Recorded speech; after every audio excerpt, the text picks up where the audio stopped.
dog, like I'm in the big leagues. Yeah, told him I'ma hit it out the stands. I deserve another 100 bands. I deserve another 100 fans. Told them this was always in the plans. I just did it cause they said I can. Blowing euros when I'm down in France. Labels asking how I build a brand. Told them put a check up in my hands. Who got time, no cap. Made a few checks, but they all in the rest. Had a few friends, but they stuck in the past. I don't even trip when I'm thinking about that. Hopped in the whip and we all in black. Shawty wanna ride to the hop in the back. 0 to 100, seen a rev on the dash. They ain't catching up, dog, I'm moving too fast. I'm in the big leagues. Told them don't miss me. Ballin' like Houston, ayy, feeling like Whitney. I need a bag, bruh, send it through quickly. I'm making his dog, like I'm in a big league. What's up, ladies and gentlemen? Welcome back to TDPHINSTALK, home of the real Miami Dolphin fans. I hope everybody's having a great Wednesday morning, and I hope you're having a great week. Make sure you hit that like button on your way in the building. We're going to be talking about Miami Dolphins free agency plan. All the stuff that we're hearing out here, plus the priorities over pleasures. I've heard a few things from people that I've spoken to about some of the rumors that are out there, and we're going to discuss those things and more. Salute to the mod squad. Thank y'all for being here, helping out, doing your thing. And salute to the members of the channel. Thank y'all so much for your continued support and dedication of helping TDPHINSTALK do bigger and better things every chance we get, man. I hope, let me see. Yeah, he's in here. All right. So shout out to our off-season lineup. Shout out to Larry K. Shout out to Miss Fins. You don't want to miss those guys tonight and gals. Do their thing on the show. Also, you got Mike on the mic on Mondays. Make sure you check them out. And then you have Batman and Geo, those guys on Thursday night. So make sure you check them out as well. And Color is on Friday night. I know we missed last Friday night, had a little emergency I had to deal with, but Color should be good to go this week on Friday, hopefully, barring no unforeseen things. So make sure y'all check those out. The shows typically begin around 8 o'clock. And Miss Fins either before 8 or after 9 o'clock. So we'll have a more in-depth schedule lockdown in the near future. So I'll just keep you all posted on what that's going to be. All right, man, let's get into it, man. We're going to start this great content. I gotta check on my boy Steven with Miami Sports Music. I ain't seen them live in the morning in like 2 weeks. I'm like, hey, I might as well go ahead and provide some content. Maybe y'all know what's going on. So I hope everything's good with the homie. I'm going to have to give him a call after this show. Hey, go to his stream whenever you get your next opportunity. Well, whatever the last video was, just let him know that you appreciate him as well. All right, because I'm not sure what's going on. I haven't checked, but I will check. All right. Oh, he been on vacation. All right, that's good. All right, never mind. Well, hopefully enjoy. All right, hopefully he enjoying his vacation. So all right, that's good to hear, because I was like, man, I ain't seen him live in the morning, man. What's going on? I'm gonna have to check on him, but that's all good. What's up, Breeder G in the building, my brother? What's going on, man? I hope you're having a good morning. What time is it, man? It's almost 9 o'clock. Yeah, so let's get into it, ladies and gentlemen. I know there's been a lot of rumors out here, a lot of talk about the Dolphins, their off-season plans. We've heard all the rumors. We've heard Jensen, we've heard Armstead, we've heard J.C. Jackson. I mean, Amari Cooper. It just doesn't stop. It just doesn't stop, okay? I spoke to someone about 6 a.m. this morning about our free agent plans, someone who would be in the know. Miami has a priority, okay? And I'm happy about the priority. The priority is fixing the trenches, okay? The O-line is #1 priority. They do have a wish list on skill positions and defensive players, but they're not trying to attack that immediately first. They want to secure an O-line to begin with, okay? Now, as far as what players and things like that, I tried to have that conversation, and what was told to me is I can't give you any players because this is free agency. That's for the bloggers, which he was talking about me and all that, and, all the YouTubers and beat writers and stuff. She was like, that's for all of those people to just guess on who it is, because at the end of the day, And it's the same thing I actually be telling y'all. She told me straight up, at the end of the day, it's free agency. It doesn't matter who you're trying to go get. You pretty much at a best case scenario got a 30% chance to get them. You're competing with 31 other teams. So the priority is securing an O-line the best way we can. This is what was told to me. The best way we can secure an O-line. Me naming names, of course. Who isn't going after Jensen? Who isn't going after Armstead that has the money? Who isn't? So the priority is the O-line. And I was told don't get caught up in the names. They'll all be sought after. It's who you can land. It's who you can land. And that just made me, feel a little, because why? Because at the end of the day, she's right. It's who you can land. And who wants to be in Miami? I'm sure we will offer more money than certain teams because we really want these positions to be solidified. Somebody said, who also has more money than us? Oh, there's a few teams now. Ever since we tagged Gesicki, we were no longer number one. Chargers had more cap space than us as of right now, even with their tag. They're prioritizing the O-line, and nobody should be mad about that. That's actually a great thing, right? As far as what players, that's a crapshoot. Everybody can sit out here and tell you everybody can give you their fantasy football, their fantasy team, okay? They're going to target this person, that person. Does that mean they're going to get them? No. Only thing you need to worry about is what unit they'll be targeting. What was told to me about J.C. Jackson is that he is an intriguing option. But the difficulty that the organization would be dealing with is not wanting to carry all three guys at a high salary and trying to navigate through what would be the best option on if they, not that they are, this is what was told to me, but if they do want to go that route and get younger with the J.C. Jackson, which option is best for the team from a standpoint of Byron or Xavier Howard? Now, everybody you talk to, they should just trade Byron Jones. They should just trade Byron Jones, get X and JC. But the truth of the matter is that, now don't get me wrong, what was told to me is that could happen, but people are only thinking one way because they want X. The Dolphins have to do what's best for the organization. So I want y'all to answer me this. What is best for the organization? Trading X or Byron? Let's talk about the pros and cons. Let's talk about if you trade Byron Jones. You got a great cover corner who barely gets targeted for the simple reason he covers well in Byron Jones. He doesn't get the interceptions that Xavier Howard gets. But he also hasn't had the crazy injury history that Xavier Howard has. And on top of it, you won't get a great draft asset when you trade him because people will be taking on his salary as it is. Now, it is a good contract because he only has one more year pretty much guaranteed worth of money. But what are you going to get for him? What type of draft pick are you going to get for Byron Jones? Versus Xavier Howard, on the other hand, who always has an injury concern,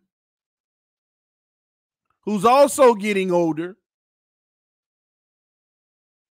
who at the end of the day may be able to bring you back a first-round pick,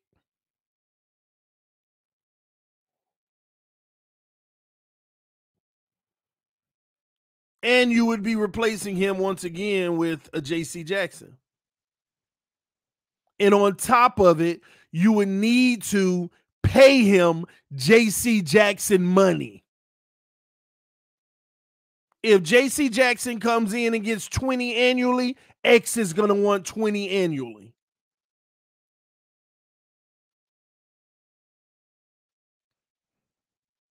Or do you stay away from J.C. Jackson and continue down the road that you're headed right now with Byron and X?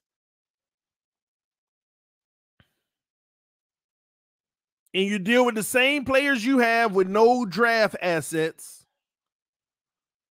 but you're also doing it at a $31 million clip for both of them, even though X is probably going to want somewhere around 20. So you'll be talking about a $36 million clip versus the alternative.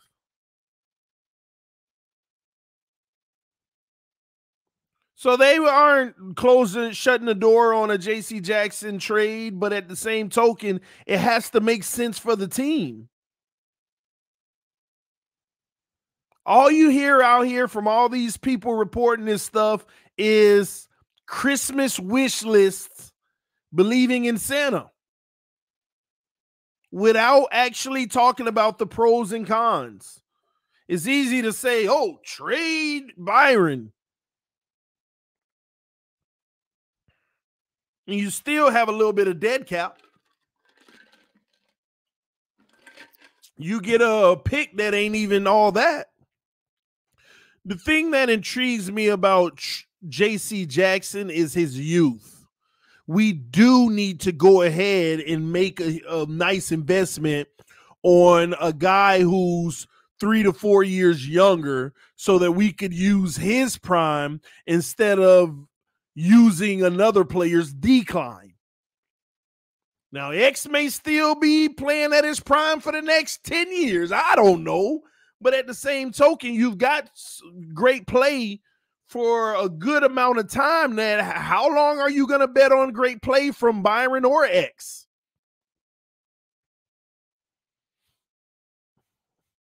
Somebody said Byron is at least worth the second round pick. He's not because of the salary. The more the salary, it kind of hurts. It's not really worth what you think it is. Y'all have to understand that it's not. You got to look at the salary.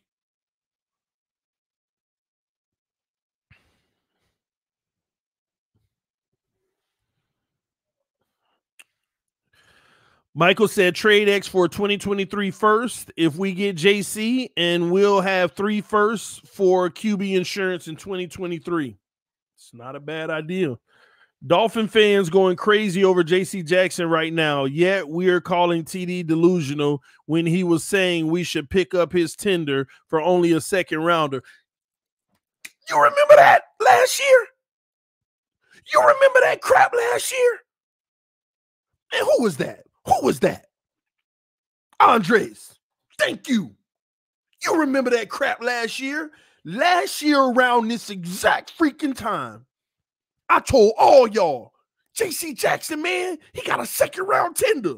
The Dolphins need to put that second round in and pay that man.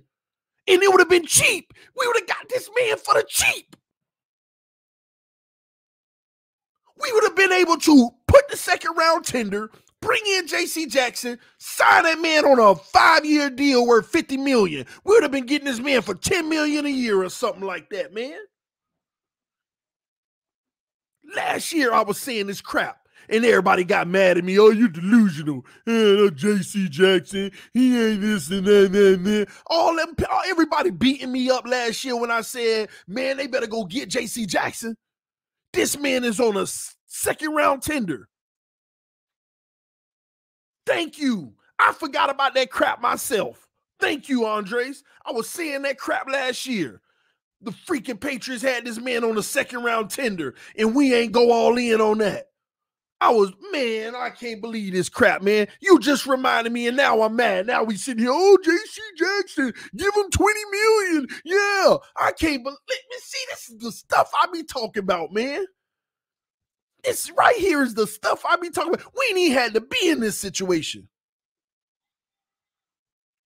We ain't even had to be in this situation. We could have locked that man down up for the low last year. We could have had all 3 of them if we wanted. told y'all this crap last year. Man, ain't nobody need no J.C. Jackson. Ain't nobody need J.C. Jackson. He was getting killed by Tua. Ain't nobody. Oh my gosh, y'all done lost y'all. I said this man is on a second round tender. Miami better put that second up in that money. And sure enough, it came and went. Everybody, and you know the sad part about it, just like Andre said, they called me delusional. They called me delusional. And now Dolphin fans going crazy over J.C. Jackson right now, yet we're calling TD delusional when he said we should pick up his tender for only a second rounder. God dog, see, Andre's been here. Andres actually pays attention.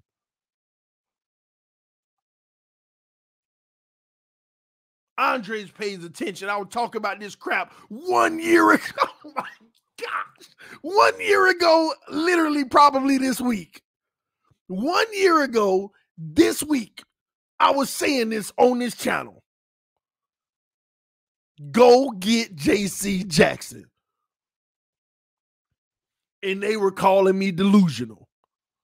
This guy don't know football. I said, and what did I say? I said, man, X is at the peak of his freaking career. Go get 2 first-rounders for X. Get J.C. Jackson for a second-round tender. Now you got 2 first-rounders for X, and you got a just as good, if not better, and more upside of a replacement. J.C. Jackson got more of an upside because he's playing like X now. J.C. Jackson got more of an upside because he's several years younger, and he putting up what X been doing the last few years now.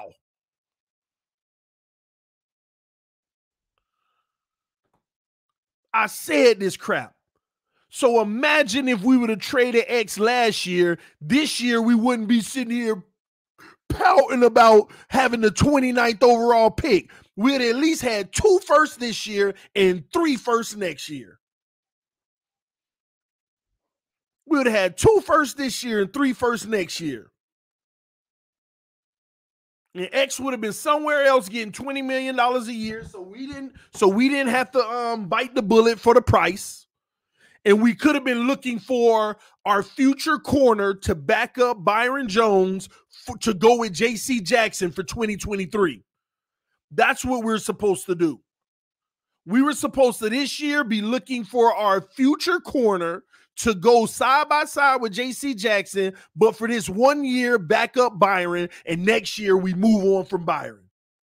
And that new corner takes over.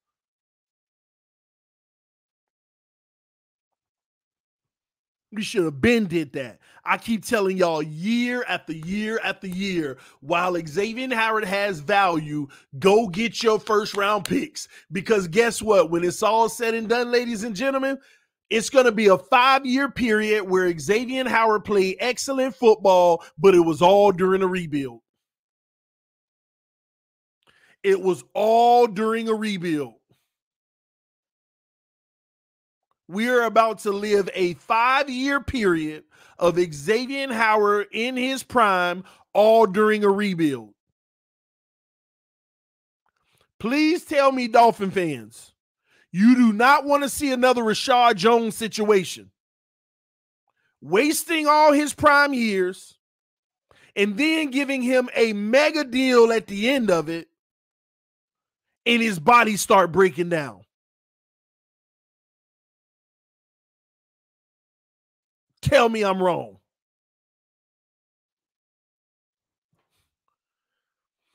G5.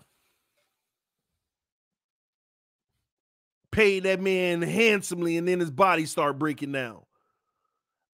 You should be betting that Xavier Howard is at least 80% done with his prime years, even if he's only 30. I don't care. From a statistical standpoint, the man has already had more prime than he's going to have. Just from history. He may defy odds, but why are you going against the odds? I keep trying. Everybody, JC and X. JC and X. This would be that perfect year. We bring in J.C. Jackson next to X, and then X, what? Oh, back of the knee again. and the whole plan screwed.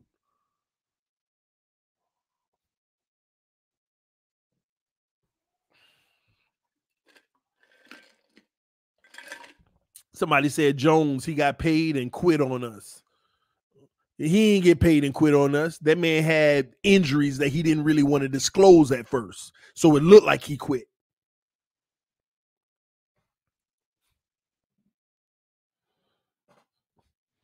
Then it start coming out, that back and all of that mess.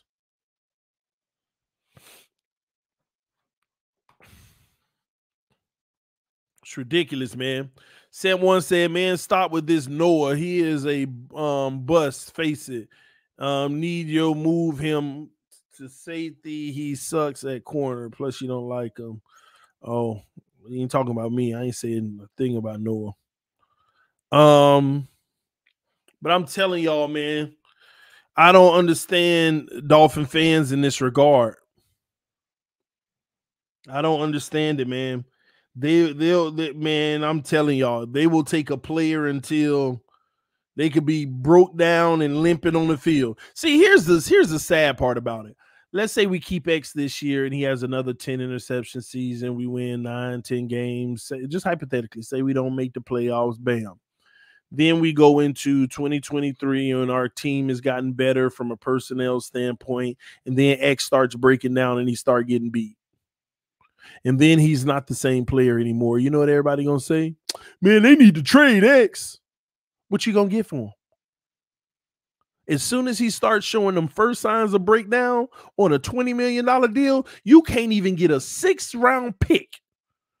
Matter of fact, the truth is, if you give X a multi-year deal with $20 million, he won't even be tradable if his production slips the slightest. He won't even be tradable. You are stuck with him for the rest of your career, his career. And we are good for that as Dolphin fans. What's up, C's007? Hope all is well, man. Glad to see you in here. That's what people need to realize. Don't handcuff yourself like that.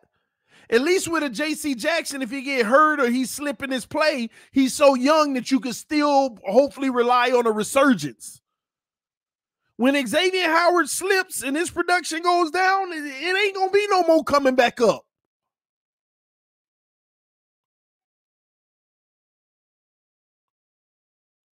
He will not be tradable. Soon as you give him $20 million,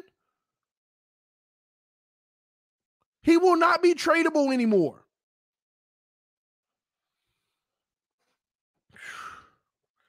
TD, would you rather have Amari Cooper or DJ Chark Jr.?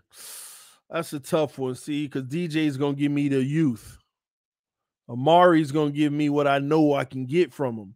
Like I said to y'all the other day, the only thing that I don't like about Amari Cooper, I feel like this guy is a 3-level guy. He could do it all. He could do the short, the intermediate, and the deep. And we'll be paying him to do all 3. But with our quarterback, he's only going to primarily do 2. And people argue with me lately, well, Tua could throw the deep ball. If you looked at the statistics, he was the 2nd highest completion percentage throwing the deep ball in the NFL with the least amount of attempts in the entire league. By half.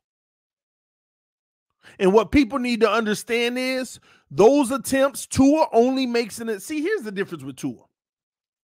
Tua only makes an attempt if it's pretty much almost wide open. Go look at all the deep balls. He's like 9 of 18, 50% or something like that. Go look at all 9 of those catches.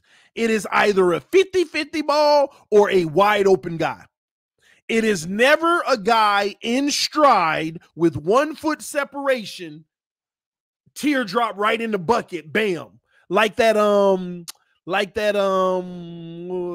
Mac Hollins throw, the one time that he did it in his entire career almost.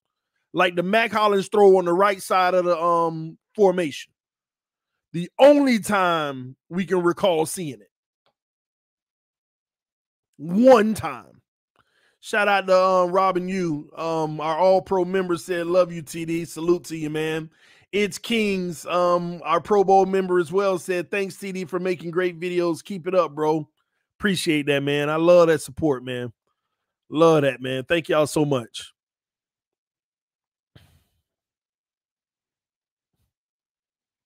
The problem with Tua is he needs to start making the big boy throws. And we went over the analytics, the advanced analytics the other day. That big boy throw rating, one of the lowest in the NFL. Big boy throw is tight coverage, all of that stuff. So when people say, oh, he throws the ball at the second highest completion in the NFL, it's called sample size, ladies and gentlemen. It's called sample size. I try to educate people on numbers, man. They don't understand. Some people just aren't math people. It's like if I throw the ball 2 times downfield and I connect on one of them, right? I'm 50%. Balling. But my counterpart throws the ball 100 times, and he connects on 48 of them. He 48%. I'm 50% in my 2 tries. He 48% in his 100 tries. They automatically say I'm better. They'll automatically say I'm better. Yet my next throw can drop me all the way down to 38. His next throw can only drop him down to 47. My next throw can drop me all the way down to 33%. And his next throw can only drop him down to 47. And they automatically crown me better because that throw ain't happened yet and you were better. This is the stuff I'm talking about. People don't understand numbers. Sample size matters. The larger the sample size, the more true the data is. The more true the data is, the larger sample size. This man was 9 for 18 and nobody else attempted less than like 35 deep balls in the season. And we make that as this is what it is. TD statistics talk, man, it's over some people's head. But that's what we're dealing with. Some people would call me the better quarterback at 50%. They would take me at 50% with only 2 attempts than a guy who's thrown it 100 times at 48%. That's gambling. See, that's just like a Dolphin fan. Give me TD as quarterback. He's 50%. All right, now I'm in the building. My very next throw, incomplete. I'm now 33%. Oh, was I the one you should have got? Now you're hopeful. Yeah, but we believe you're going to work it out, man. Get that next one. That's Dolphin fans. They don't care about sample. And the truth is, they care about sample size. They know what they're doing. It's just Tua. It's just Tua. So any stat that's going to make him look good, they're going to shoot it to the ceiling, but they're not going to tell you the details behind it. They say he's number 2 in the NFL in completion percentage for deep balls, but then when you look at the big boy throw percentage in the NFL, he's almost last. And those are the throws deep, in tight coverage, right on the money, almost last. There you have it.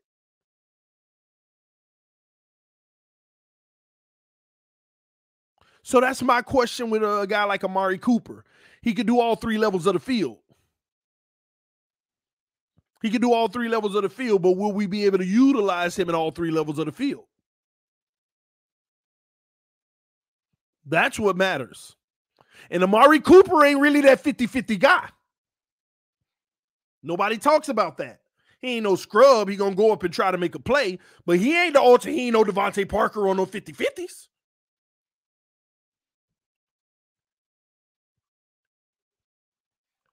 But you rely on his separation so you ain't got to worry about the 50-50.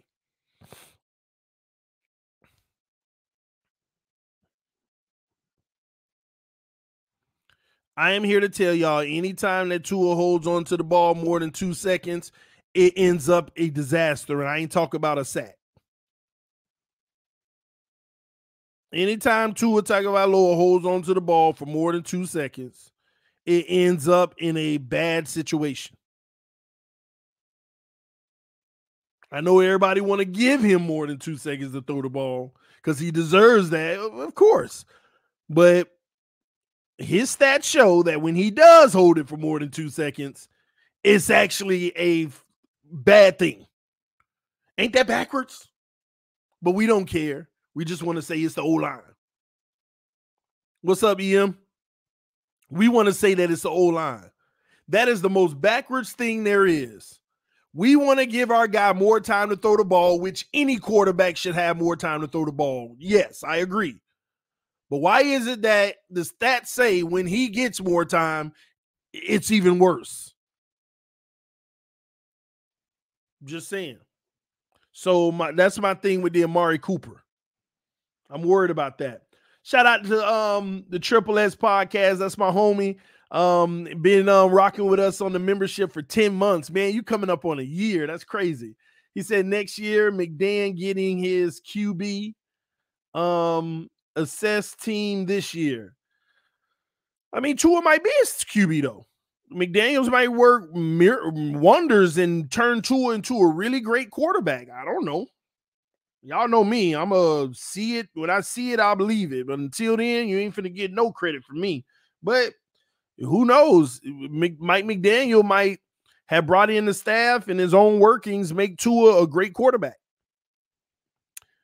Michael said also, doesn't help that no one besides Waddle is getting separation. Parker is horrible at getting separation.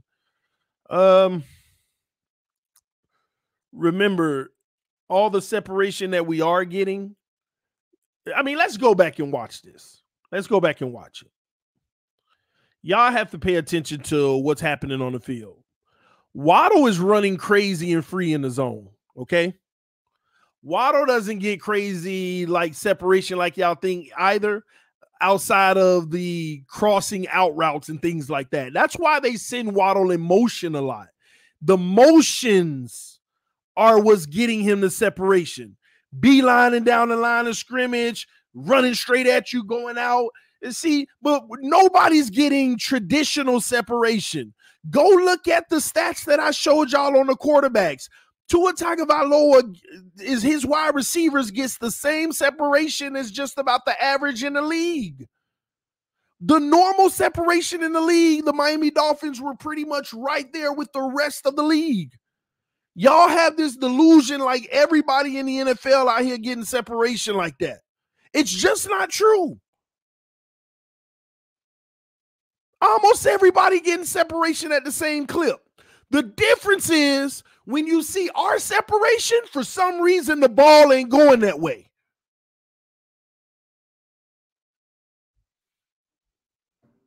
The ball ain't going. I mean, do I need to pull up the stat sheet again? I mean, we went through all the numbers, y'all. This stuff can't be disputed. These were facts. The Miami Dolphins separation was just about right on par with the rest of the NFL. And you had some quarterbacks who had less separation do more. We went through all the stats, the advanced stats. Dougley Durong was on the stream when we were doing it.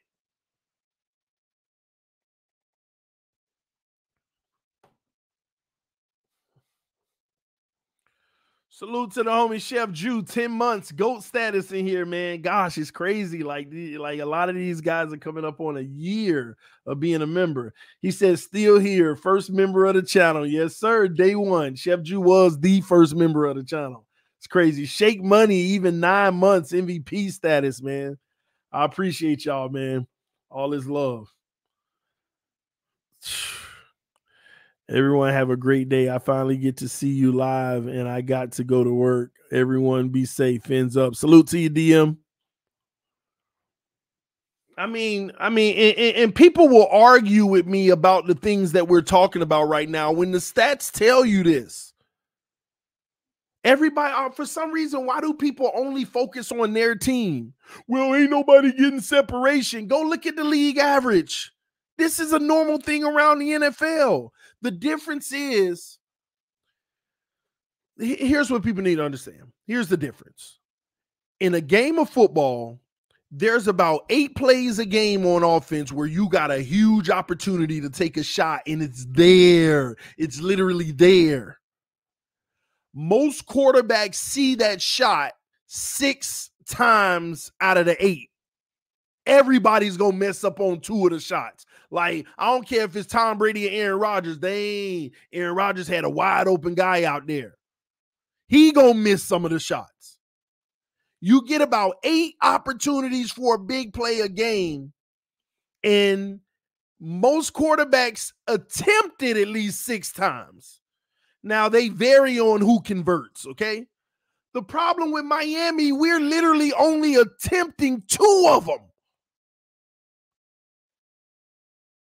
We're literally only attempting 2 of the 8 opportunities a game. And you know how that's a fact? Because we watch the all 22 every week. When you got Waddle like, I'm open, throw it. Ah, he missed me. Gesicki across the middle. Oh, man. Hollins up the sideline like, but Hollins ain't complaining. You know, he wide open, but it don't get thrown his way. But he turning around. All right, let's go to the next play. So good job for Hollins not caring. We see it every week on the all 22 film. 25-yarder in the middle of the field, wide open. Nothing.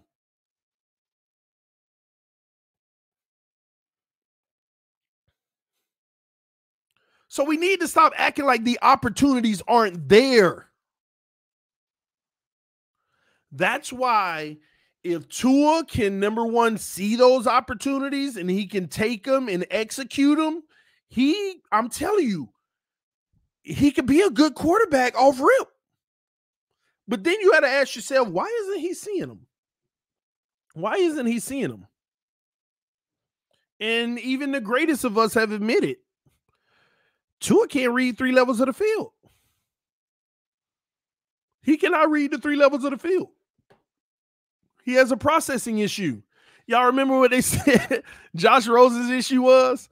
Processing, always a half a step late, a delay. That's exactly what Tua is if he attempted those throws. Because he may see it, but he realized, I'm too late. But Rosen would throw it, which screws him up. Tua doesn't throw it. Smart Tua. I got to give it to him. I saw it late. No, if I throw it, it could be picked or a bad situation. Tua at least holds it, but that's still a processing issue. Why Rosen barely can even find a team is because he still threw it, and he was always delayed, and it was a disaster. So smart for Tua holding it, but it's still a processing issue. There's still a delay there. That's why he's one of the top guys in the league on the first read, and he's one of the highest percentages in the league on it. Because that's his bread and butter. I know my guy on the slant's supposed to be there right here. Hike, I ain't got to process. Put it where it needs to be. Yes. It didn't work. He got jammed at the line. That tells you he's not feeling the receiver. He's putting it in the spot that they practice, where it should be. The defense knocked the receiver off the block. It ain't going to work. And all of that stuff. That's why I want a quarterback who's reading the defense, anticipating and processing versus going on script. Just like our first drives of the game and the first drive of the second half, all those script drives, we have all of our success on the first drive and straight out of halftime because it's scripted. They run that same drive all week in practice. They run the same drive all week in practice. Here's proof they run the same drive all week in practice, because sometimes they'll come to the line of scrimmage on 2nd and 7, false start, and then they won't even huddle up. They'll just say, all right, we still running the same play, script, versus saying, okay, the defense saw this formation, let's throw them off balance and give them something new. Nope, let's stick to the script because it's what we know.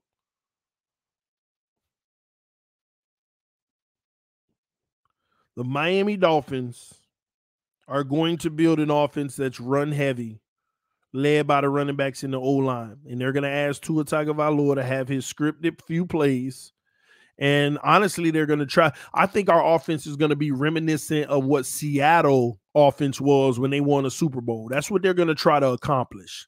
A lot of protection up front, running the ball well, and a lot of play action, giving opportunities for Tua to have one-on-one coverages and two-man routes and things like that. 2- and 3-man routes at a max. Somebody said, is this a new camera? No, it's actually the same camera, but I went into the settings and I fine-tuned it. It was some elements that I just didn't have turned on that I didn't know that I could utilize. So hopefully it looks better. Hopefully it looks better. All right, so the homie Breeder G, all pro for 8 months, said, I've been listening to TD Sports foolishness for 20 years. I'm the GOAT. Where is my award? Oh my gosh, man. That's my brother, man. That's my brother. We've been to school together all the way up, man. Oh my gosh. It's crazy. Said his award. Hey, I got you, man. It's still in the mail. It's still in the mail. For some reason, I don't know. Maybe the gas price is so high it didn't get there yet. I don't know. Oh man, y'all hit that like button, y'all. We ain't got 100 likes. We got 262 people in here and we ain't got 100 likes. Salute to our Facebook family watching right now too, and our Twitch family. All right, y'all hit that like button, man. We should at least have 100 likes. But that's the deal on these free agents, man. That Xavier Howard, Byron Jones, JC Jackson situation. Maybe they do find a trade partner for Byron. I don't know. I just don't think that it would be smart for Miami to not get the best assets they can get right now. And I feel like those best assets would be the draft picks that you can acquire for Xavier Howard. God, dog, like realize, like, come on, y'all. Let me ask y'all a question. We get the old lineman you want. We get the receiver you want. Deep down, even real Dolphin fans don't even feel like we're going to win a Super Bowl, but we're going to be competitive to make the playoffs, at least, right? Let's be honest. That's kind of where we'd be with it. But yeah, another year of Xavier Howard.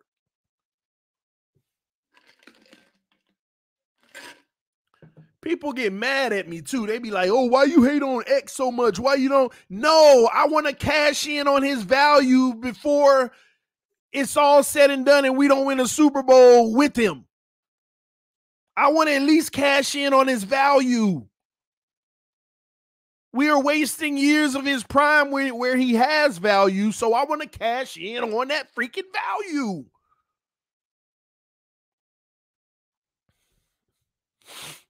That's all.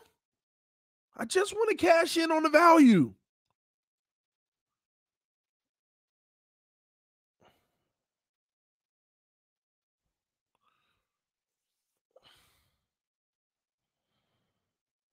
Don't wait till it's too late.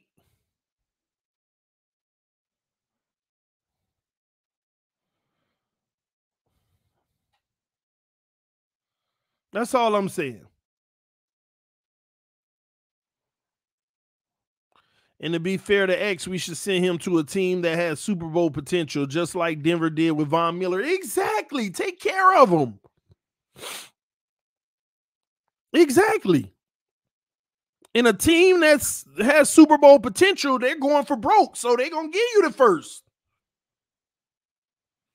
X is the only good thing we got. Take him out, and we're average at best, and we see that an average defense cost us last year. Wasn't he on the field when we were playing? The average defense was playing? Ladies and gentlemen, can somebody answer me that? Wasn't Xavier Howard on the field when the defense was playing average last year? So miss me with that. Wasn't he on the field when our defense was playing average?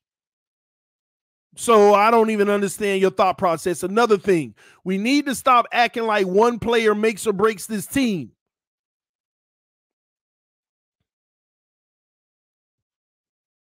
If that's the case, then you're really wasting his years anyway. If with or without Xavier Howard makes all the difference, then we ain't winning no Super Bowl anyway. Any team that one player is the only difference maker, you ain't winning no Super Bowl anyway. And don't disrespect the rest of this team. Because Javon Holland played better than Xavier Howard last year. Care about all y'all want to look at is the picks. Javon Holland played better than Xavier Howard last year. Yeah, I said it. Christian Wilkins played better than Xavier Howard last year. Facts.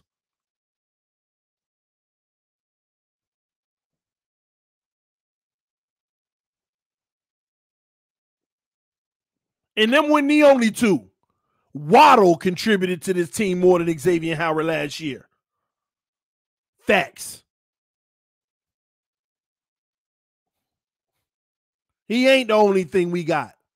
And that wasn't even there. What's his name? Is it Zeiler? What's the nose tackle that back up Christian Wilkins, who had a higher rating than Christian Wilkins? He played better. X ain't the only thing we got. See, the problem with Dolphin fans is we think because you make the Pro Bowl, it's all we have. See, y'all into this popularity contest thing where, well, we got Xavier Howard. Like that whole weight. They don't hold no weight right in no NFL. People look at you be like, yeah, and that's all you got. And you go look at the top 5 teams. They got freaking 4, 5, 6 Pro Bowlers. That's the problem. When you got one and you only paying attention to that one, that's an issue.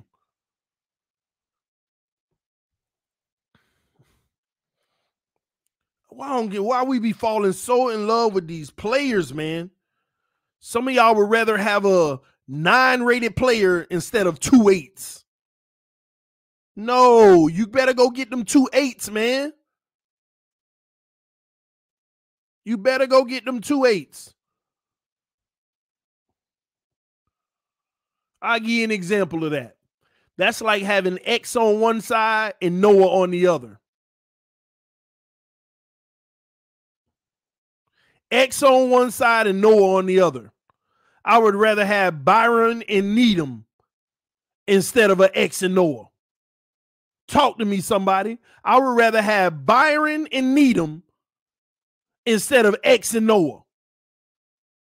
At least I know I got a chance on both sides versus X getting no targets and Noah just getting ate up all day.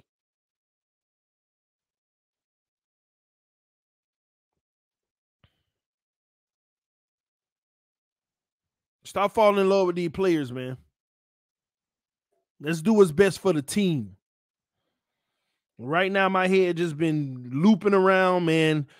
Let's build around Tua. Let's build a winner.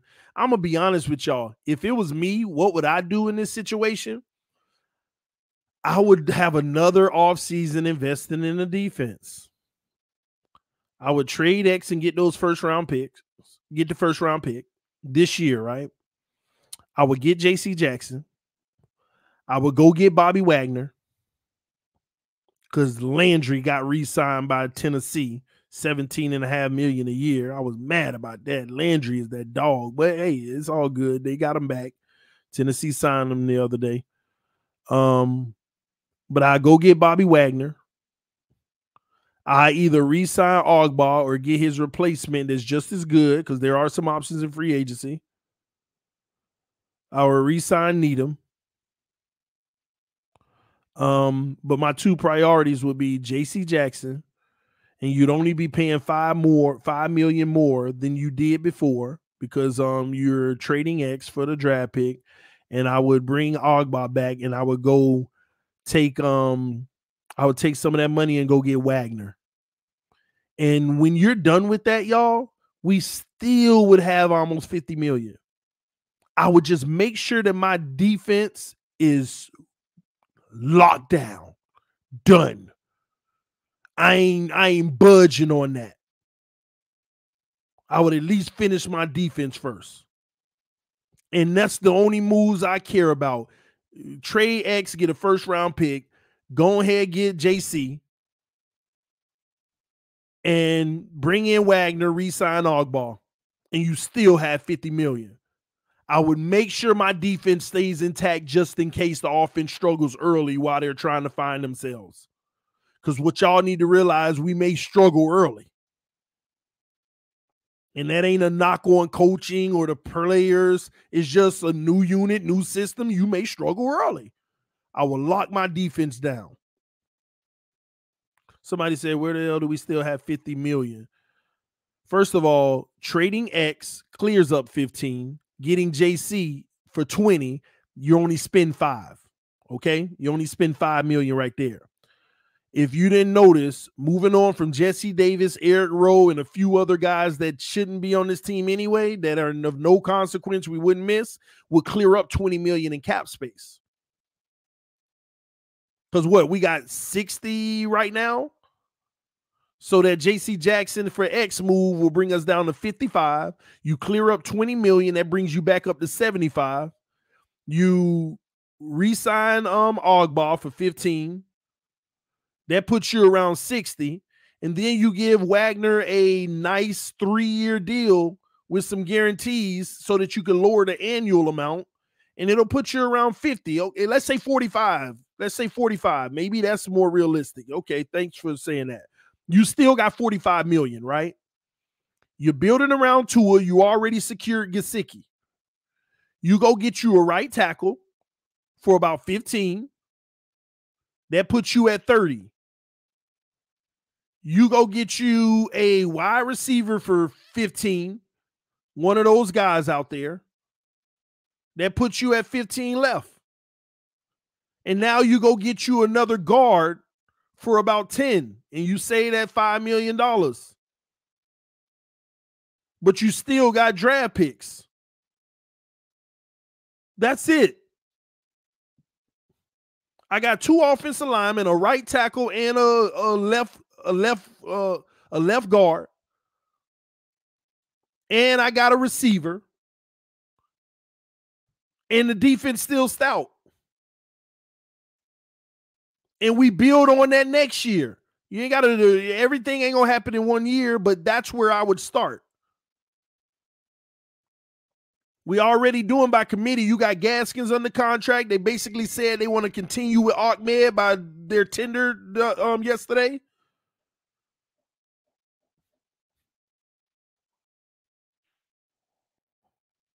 That's what I would do. That's exactly what I would do. And that means I got 2 first rounders this year, 2 first rounders next year. And you know what I'm going to do with them first? My first rounder, the whatever I traded X for, whatever first round pick that is probably like the 20th pick, you know, to like a team like the Cowboys or something like that. It's like the 20th pick.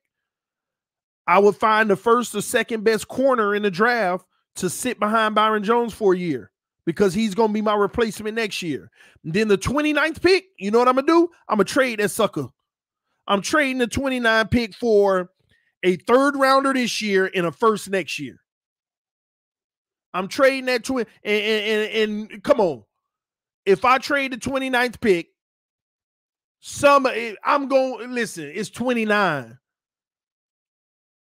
I got a 90% chance that next year's pick is better. And I got a 3rd rounder this year to bring in another offensive lineman or a running back.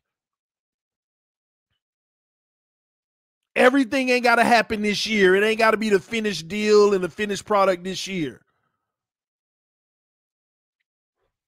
And now look at the future. I got 3 first round picks in 2023.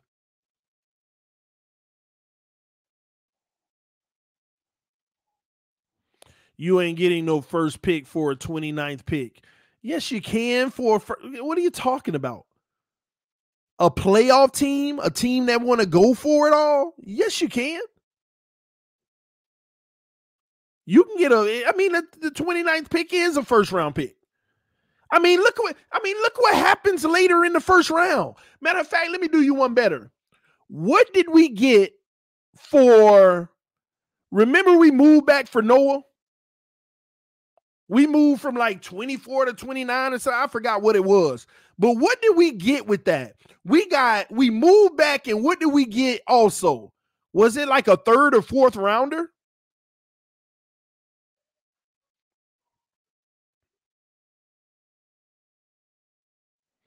I forgot what it was. But I think we got an extra like 3rd or 4th round pick. And what you do, you just have to trade with a team that's expecting to be in the playoffs. A team that's like, think about it. If the Chiefs know that they're going to at least make it to the 2nd round, so their pick ain't going to be no better than 25, right? They may want to move up this year into the first. They may want to move up this year at 29 because they see a player they love. They may give you their pick next year. It may end up 27, 28. It could be worse, but still, you take that chance. We traded down from 26 to 31 with Green Bay, but what else did we get? We picked up something else also. We didn't just say, hey, here's our 26, give me your 31st. They gave us an additional pick too. I just forgot what it was.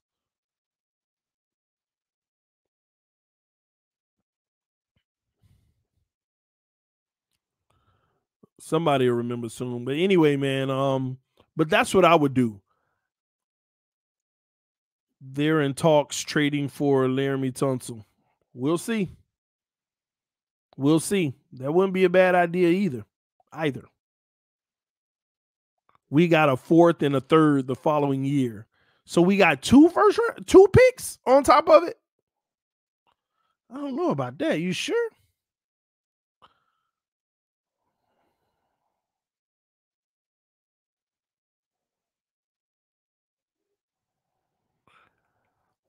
I don't know about that.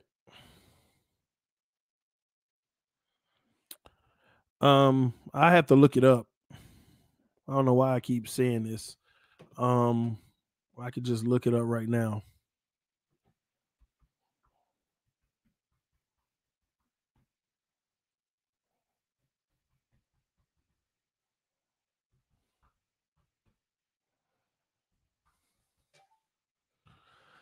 Just look it up. All right, here we go. All right, the Packers had to give up their 30th pick and a 4th round 30th pick. Oh man, why did it scroll down on me like that?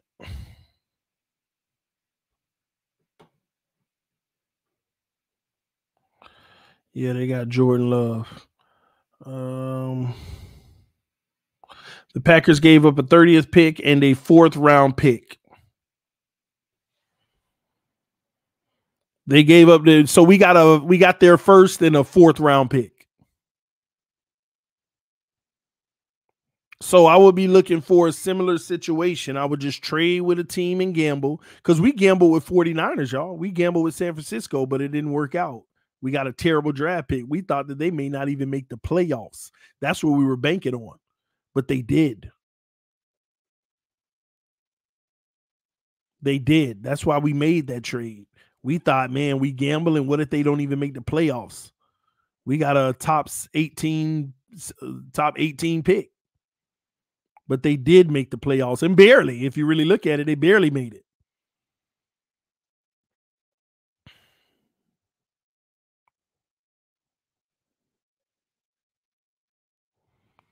Everybody did even Ramsey get torched?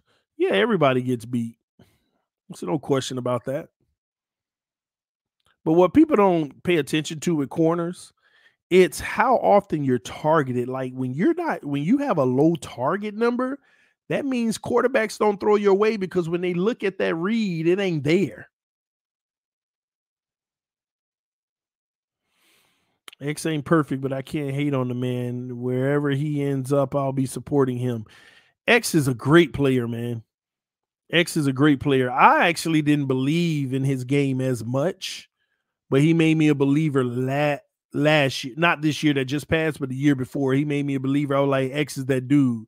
Now really trade him. But that's how I was. Really trade him now. I just didn't know if he was. Well, my theory still is the same, though, because I want y'all to go back and look at all the X's interceptions and things like that, man.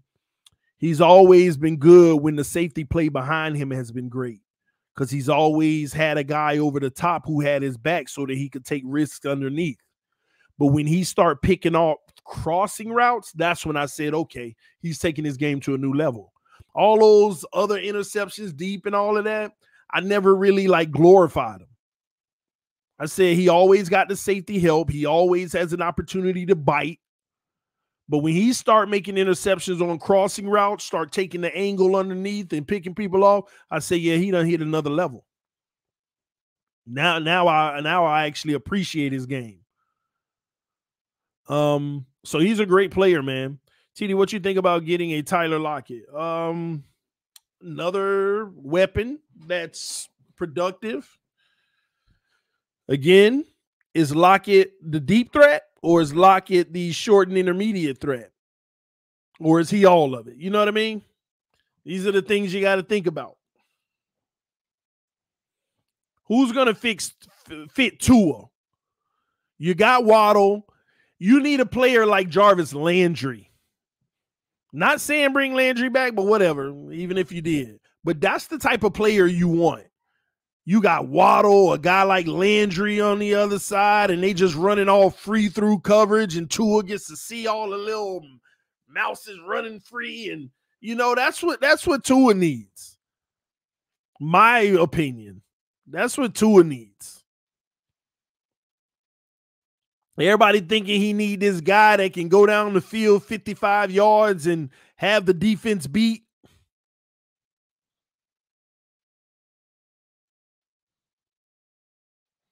First of all, this offense will be predicated off of getting the ball out quick. If you thought Tua got the ball out quick before, what did Mike McDaniel already say? I think we can get it out quicker. Didn't he just say that? My goal is to help him get the ball out even quicker. Didn't he just say that?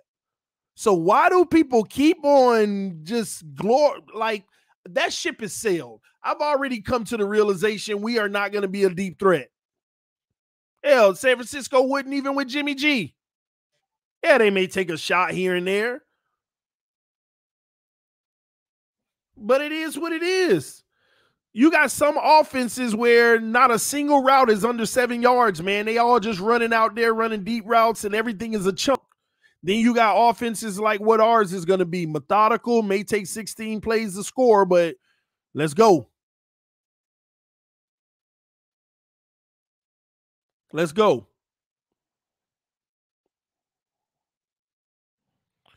Somebody said, no, he says make the offense quicker, not throwing it quicker. That man said getting the ball out of Tua's hands quicker too.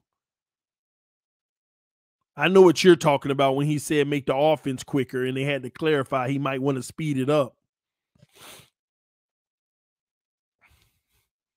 But when he was talking about Tua, he also said he wants to get the ball out quicker as well.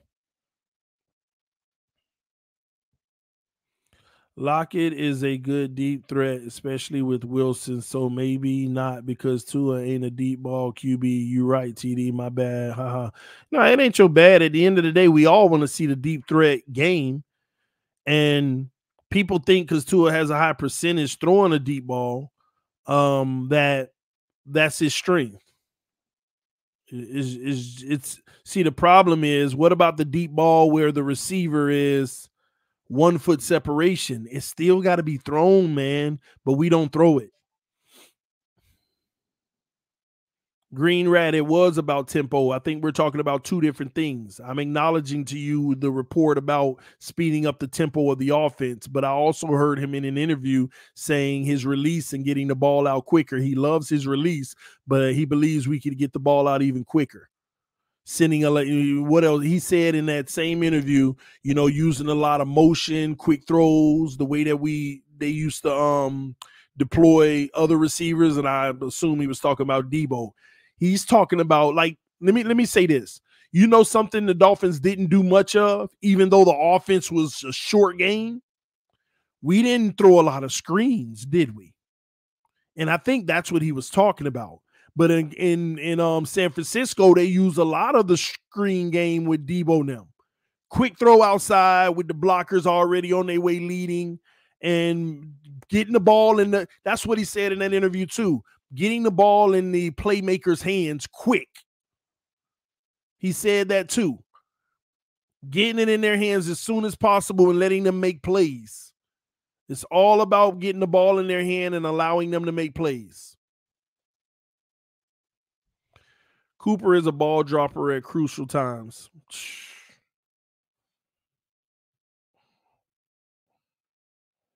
And let me tell y'all something. Cooper getting older. Yeah, he's still playing well, but he's getting older. Don't forget.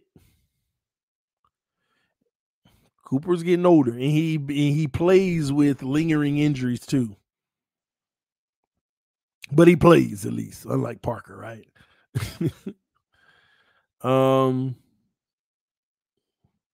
Metcalf couldn't play the Debo role in Miami. I don't think people that role ain't on. Debo's. I think Debo said it recently. He said, "I'm a what did he say? It was like a running receiver, a running back, a back receiver or something. It was something crazy. But listen, y'all, at the end of the day, you just need to get weapons that can complement Tua and what he does. And also at the end of the day, Tua just got to get better. Wide back. Thank you, D-Coat. Yeah, he said, I'm a wide back. So that was pretty funny, but interesting, which he's right, man.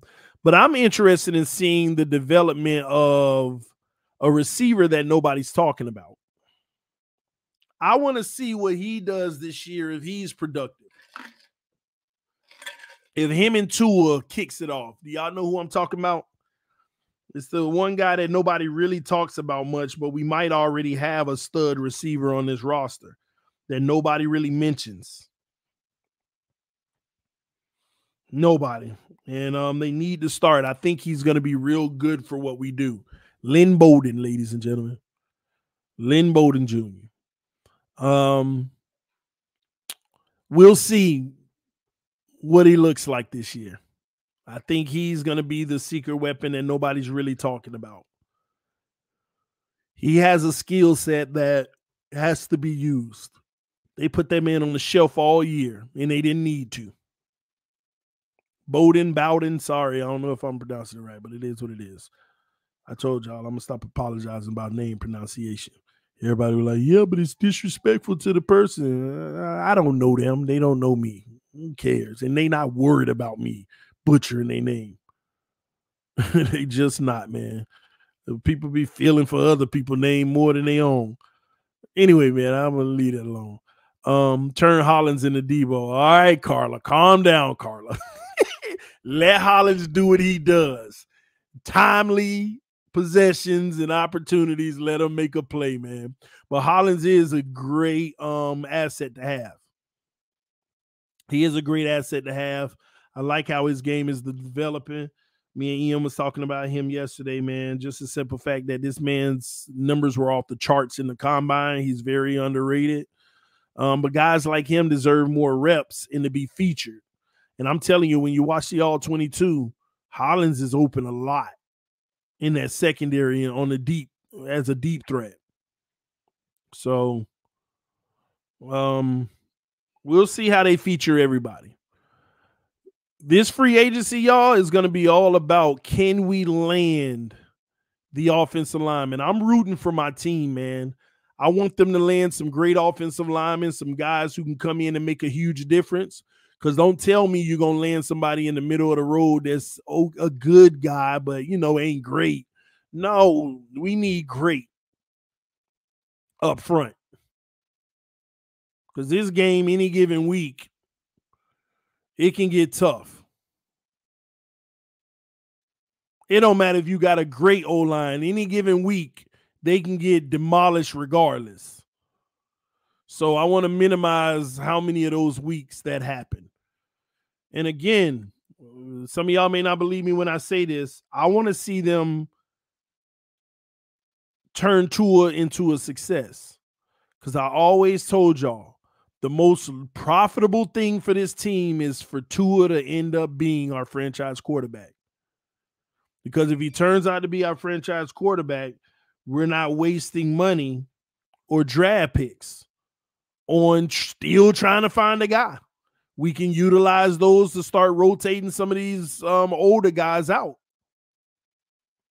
So I'm invested in Tua being great. I know I have my personal opinion that I don't see it, but I'm hoping this fresh blood of coaches can have a product on the field that we all could be proud of. We just want to win and be excited. I want to talk trash about my quarterback and my team and really mean it and not just troll. I want to talk trash to these other teams. I want to go on the round table and be like, man, my quarterback better than yours. My team better than yours, especially Buffalo. Y'all know how I feel about that. Oh, my God. I can't stand them bums, man. I can't stand them bums. Just can't, man. I just want to be better than them. And let the Patriots keep falling. My biggest fear is that the Jets end up more successful than us. If that happens, I don't care. I don't care. I don't care we beat Buffalo twice. If the Jets creep up and have a better season than us, them fighting words. Somebody got to get these hands. Somebody got to catch these hands. Chris Greer, I don't care who it is, line it up. Y'all going to be hearing about some man at training camp streaking across the field. Sweet on Chris Greer. Oh, my God. 2023 summer. Some man fought the general manager at practice. I'm telling y'all, man. Oh, my gosh. Bengals already did it. Why not Jets? Nah, but look at it like this. The Bengals, I mean, they started out just the same level as us. They got their quarterback the same time as us. They were building the same time of us. Yeah, they ahead of us, but at the same token, okay. But we're ahead of – they were never ahead of us. We were all like right around the same level because their offense was great. Our defense was. But now they've went ahead. And, okay, that's respectable. But to be behind us by far and then pass us, that's a different story. Nah, Chris Greer got to get these hands right on his way out the door. Matter of fact, I'll be right outside the facilities on Black Monday or whatever they call Firing Monday. I'll be right outside the facility. And if Ross don't fire him on that day, he getting them hands too. Man. Sign Bobby Wagner, cut Jerome Baker, draft Nicole. Listen, Baker got that money, and I don't know why, but it is what it is. We'll ride with it. We will ride with it. Some people I saw somebody on Twitter said, man, if we can get Wagner next to Baker, ooh, nasty. I'm like, where does Baker fit into the category of nasty? Y'all need to understand. Okay, let me humble some of y'all. Don't call me negative. I'm just being honest. Let me bring some of y'all down to earth. Our defense is not as great as y'all think. We cannot get organic pressure on any quarterback. Send 4 guys without a stunted blitz. We can't never touch a quarterback. Y'all think the only reason we went to the zero look is because we just all that and we can cover in the secondary and no. We had to go to a zero look so that 5 offensive linemen can be like, I don't know who I got, just hike the ball and the closest person to me, I'll touch them. Most of the time we get sacks is because somebody running free.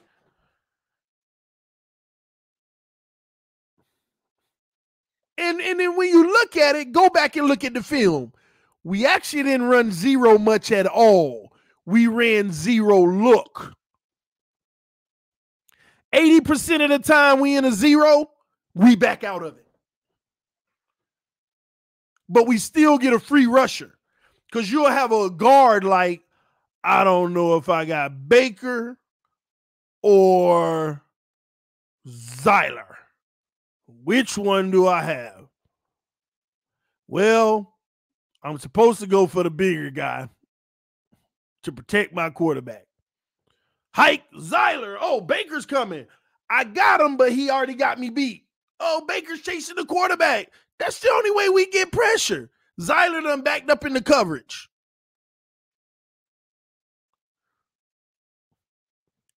So to be quite honest with you, I'm sorry, ladies and gentlemen, defensively, our scheme was just phenomenal.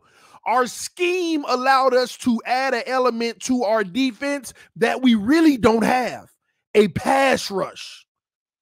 We do not have a pass rush with or without Ogbah.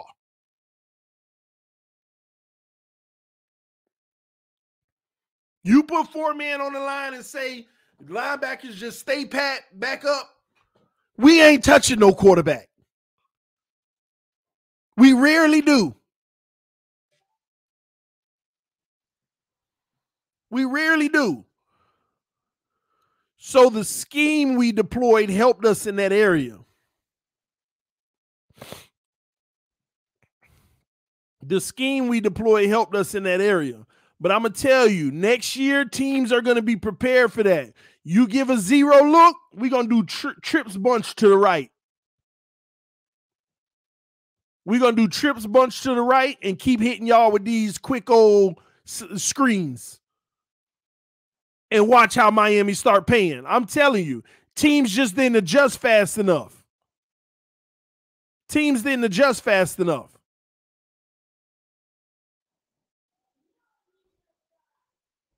That defense can definitely be beat on the outside.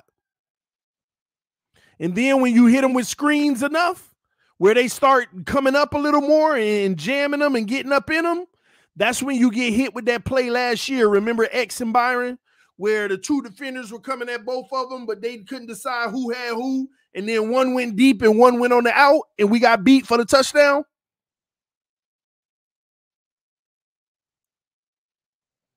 Y'all remember that? When we got beat for that touchdown deep? Those are the type of things that you open yourself up to in those type of defenses. So right now when we deploy it, teams are like, well, nobody really does this, so I don't have a handle on it.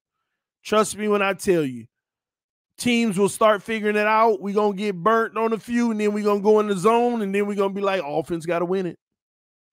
Because we do not have an organic pass rush. We do not have an organic pass rush.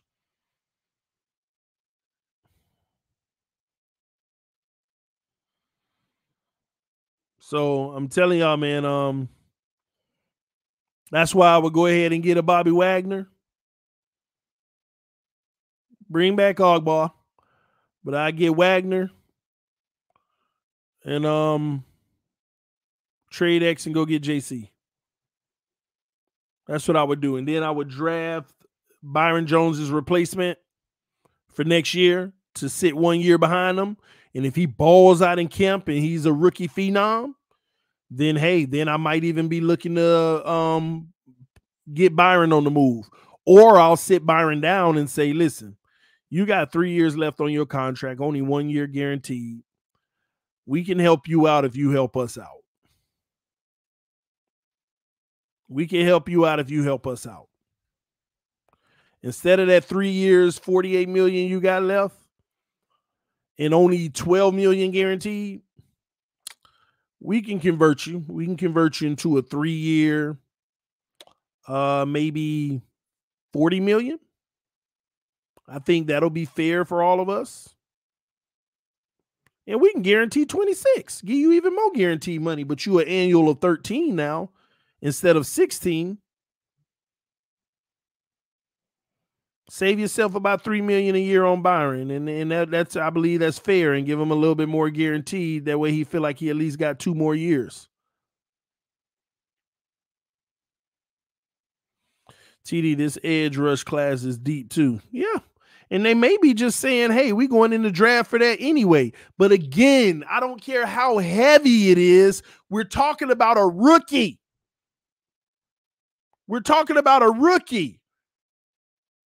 He may be great, but that don't mean he's going to be great his first year. Come on, man. We ought to know better. And I like the investment for the future, but we talking about a rookie. I know we all gonna get excited. Whoever we draft, though he a day one starter, but you did all right. He might be the greatest of all time. That don't mean you're gonna get that greatest of all time production this rookie season. You might, but again, if y'all really trying to do something special, I'm telling y'all, this offense got to put up about 27 points a game this year, if you ask me, for us to make the playoffs. And y'all think it's that easy to do it, huh? Think it's just easy to do it, huh? It's not. Especially in a system where you're taking 16 plays to try to score. They're not trading X. Okay, probably not. They probably not trading X. We didn't say that they were. I just told you what I would do. And since they ain't trading X, then okay. Maybe they move on from Byron early. I don't know. Whatever they decide to do, how much ever money they want to spend. I'm just telling you what I think is best for the team. Don't get caught up into the hype, man.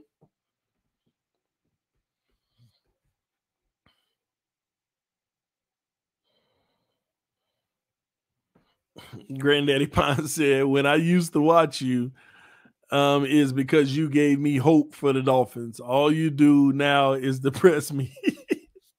I depress you or the team depress you? Please tell me. Let me ask you a question too, Granddaddy Pine.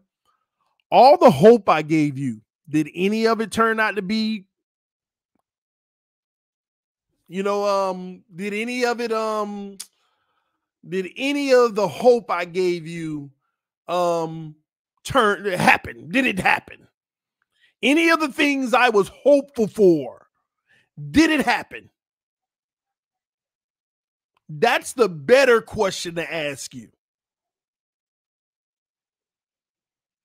Any of the hope that I used to give you, did it actually happen? Somebody said manifest. Did I manifest it? Did I speak it into existence? You know, all that hope for playoffs and Super Bowl and Pro Bowl quarterback and Pro Bowl receivers and stuff. Did any of what I used to say, did it happen?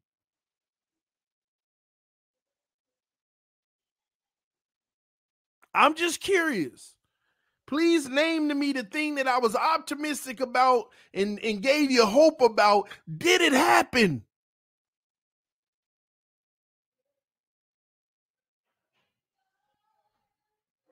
So now people are saying to me, I love when you gave us hope, even though your hope never happens.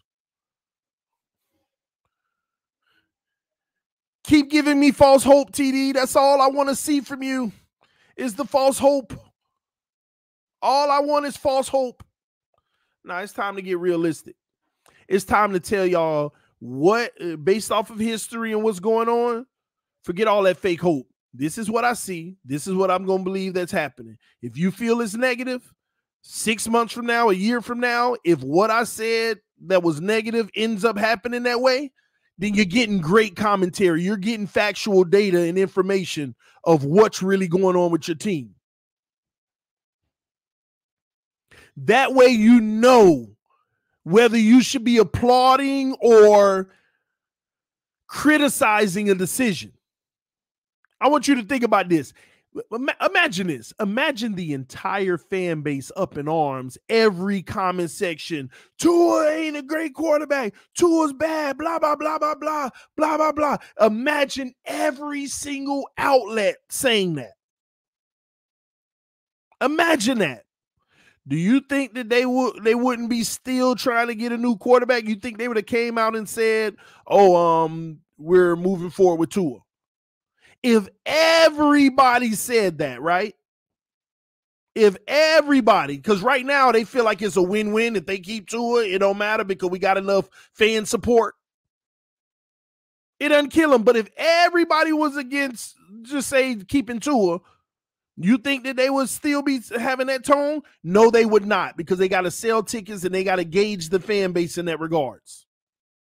So the reason why I'm going to always tell you the truth instead of all this false hope is because at some point, if you want to root for an organization that you really want to see win, then you got to be on the side of letting them know, I don't like this move. I think you need to move on from this or that. And this ain't about Tua. I was just using that as an example. I got to make sure that the people that follow me and listen to me are on the right side of what's going to happen.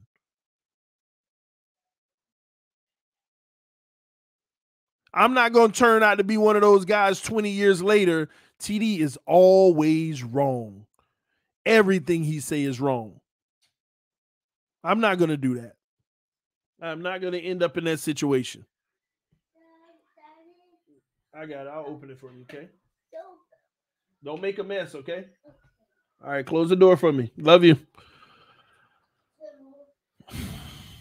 I'm not going to do it. I'm going to tell you the truth, and when you see that truth end up happening exactly that way, you'll be able to appreciate great content so you know what side of the fence you want to be on.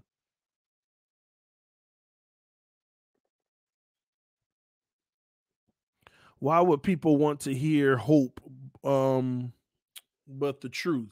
I don't know. That's just off. No, I mean, it ain't off. That's human nature. People definitely want to hear hope.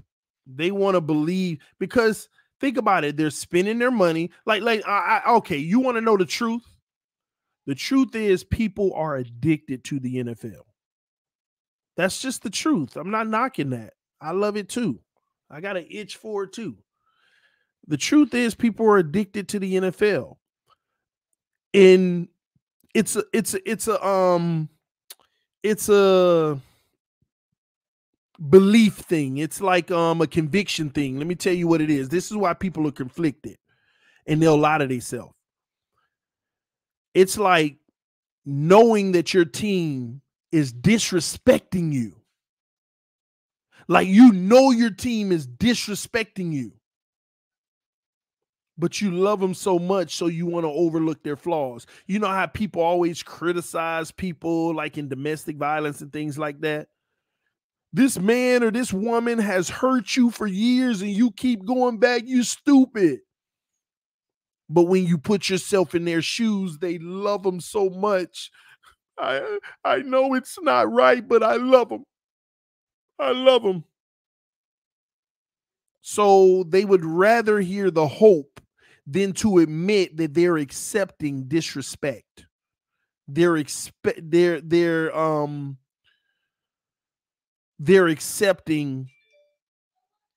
because which one's more insulting? To admit that you are accepting abuse, or just trying to ignore the abuse and try to make it seem like it don't exist? And you would rather that same person that's abusing you to tell you, I'm sorry, I'm not going to do it again, I love you. Okay, I see. I understand. It's rough for everybody. You want to be lied to because it feels better. And you feel less than yourself to admit that you're accepting abuse, so you will justify it. That's what's happening. It's true. That's exactly what's happening. And the sad part is, this is a huge part of human nature. It's a part of human nature. People just want to feel good. They already stressed enough in life, going to work every day, busting their behind, blah, blah, blah. I just want to be excited and look forward to something. And most of those people don't have many things in their normal life that excites them. So they look for this to be their outlet. I could provide that.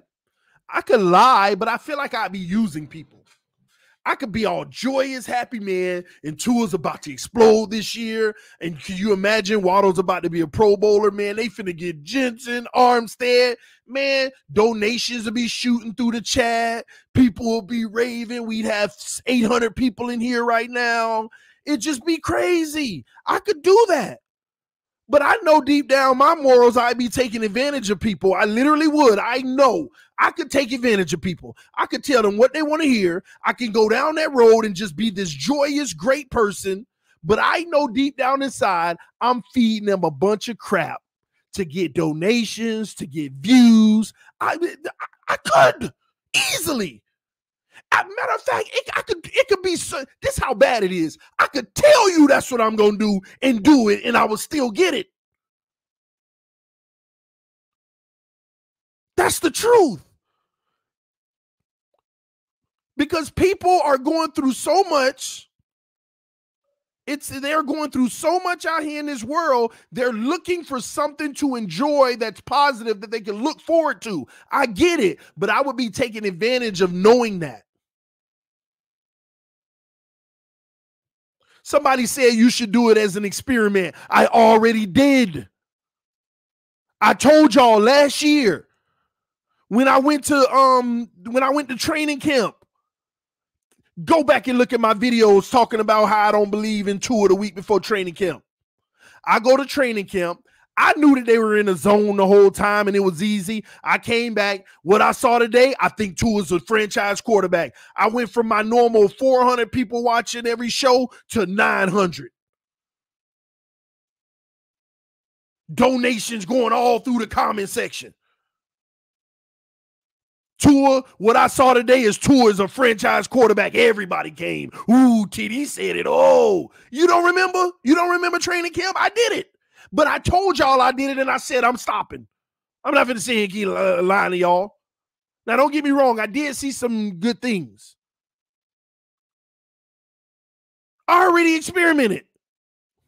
I done already did this, man. And I ain't going to lie, I felt a little bad about it because I'm just lying to people. And, yeah, it really does benefit me to lie to them. But no, man, I'm not finna go out like no sucker like that. I'm gonna be on the right side of things. I ain't gonna sit here and just keep telling people what they want to hear. It don't even feel right. It don't even feel right. Last year training camp. Yeah, man, y'all remember last year. You remember I went down there. I saw like 7 to 8 practices. I was streaming practice. I was live at practice. I was giving y'all all the ins and outs. I came back and said, all right, my final take on tour. That video went crazy. Everybody watched it. Everybody went crazy. I mean, one video had all kind of donations and likes. And I'm just like, man, oh, man. That's all they want. They want you to lie to them and give them hope. But I get it. But at the same token, I'm sorry, you ain't going to find that over here. I'm just going to tell. Now, if there's hope to be given, if they make moves and do certain things that I feel like, man, now we got some hope, I'm all for it. And I feel like we can have hope. If they can secure about 2 great offensive linemen, they go get a great receiver, and we end up, coaching it up to a good running game, I think we could build something that's sustainable. If our defense maintains strong, we got a shot. I don't know about Super Bowl, but we definitely got a shot to get in the playoffs. But when you're in there, anything can happen, right? So I got my checklist. I got a checklist of what I want to see in free agency. If they can complete that checklist, I'm going to be in a more hopeful state. But until they do, no. And I'm telling y'all, that's 2 great old linemen. I ain't talking about no okay old linemen. I'm 2 great old linemen, top receiver, and somehow get a freaking linebacker. Gosh. And we need another pass rusher. But the pass rush piece, I'm not tripping. Hopefully they do it in free agency. And if not, I'm okay with the draft. I just feel like it'll be a learning curve for whoever that is.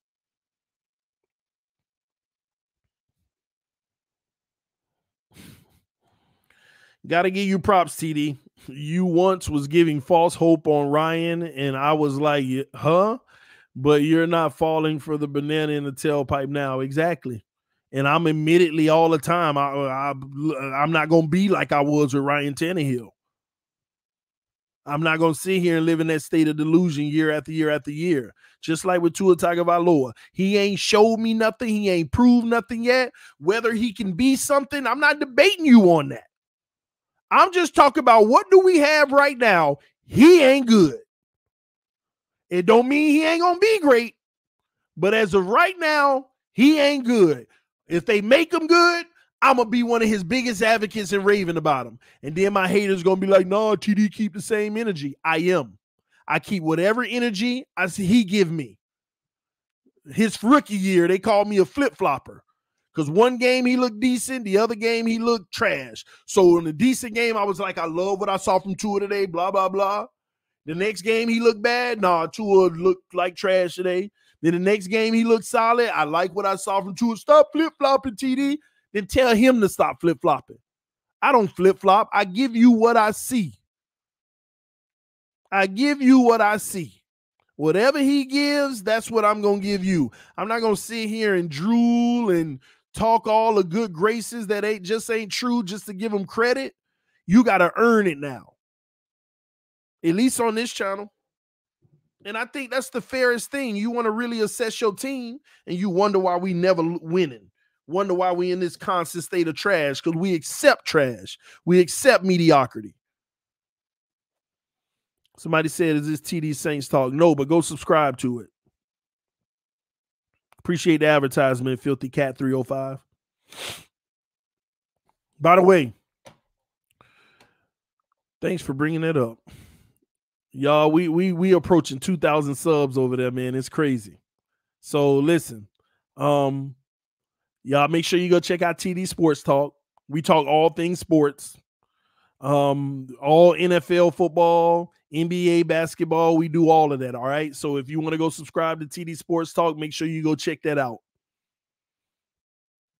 That is actually going to be like the father channel of all channels. Okay. TD Sports Talk. We building something over there and it's doing quite well in its infancy stages. So I appreciate everybody who has supported and showed love. All right. Thank y'all so much. And to all these broke-minded people who got something to say about me doing an all sports channel, I'm gonna pray for you. But thanks for the advertisement. I'm proud of you, TD. Thank you. I appreciate that. I'm on it. Thanks, California. See that, man? Somebody thought they were coming in with a joke. Is this TD Saints Talk? See, you get me subscribers over there. Thank you so much. I appreciate that. Bro, I appreciate this objective view. And I'm a Rondo fan too, LOL. All right, true.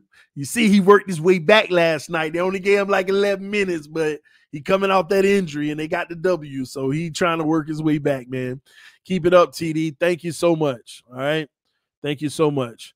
We need some breaking news, man. We got a lot of news. But Friday, you'll start hearing even more crazy rumors. This Miami has agreed to this deal in principle and all this and that and this. And don't forget, some of these same teams that's releasing players, that's letting players test free agency, may even come up with a deal by the end of it, before the 16th. So some of that could happen too.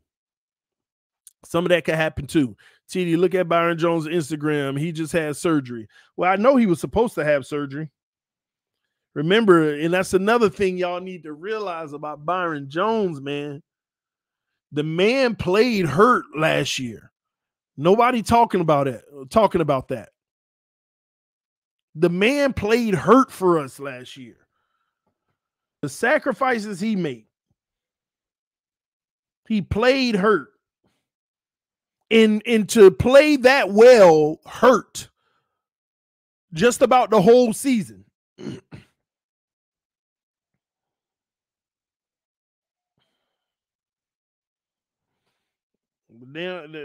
People always, and you know the sad part about Byron Jones, people only dogged him because he made more money than Xavier Howard. That's the sad part about it. People dogged Byron Jones. And you know what's crazy? I just thought about it. You know how many people dog Byron Jones but tell you can't say nothing constructively about Tua?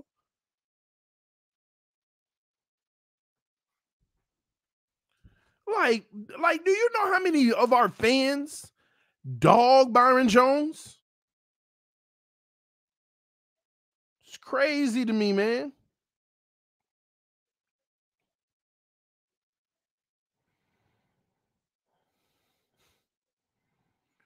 Let me see.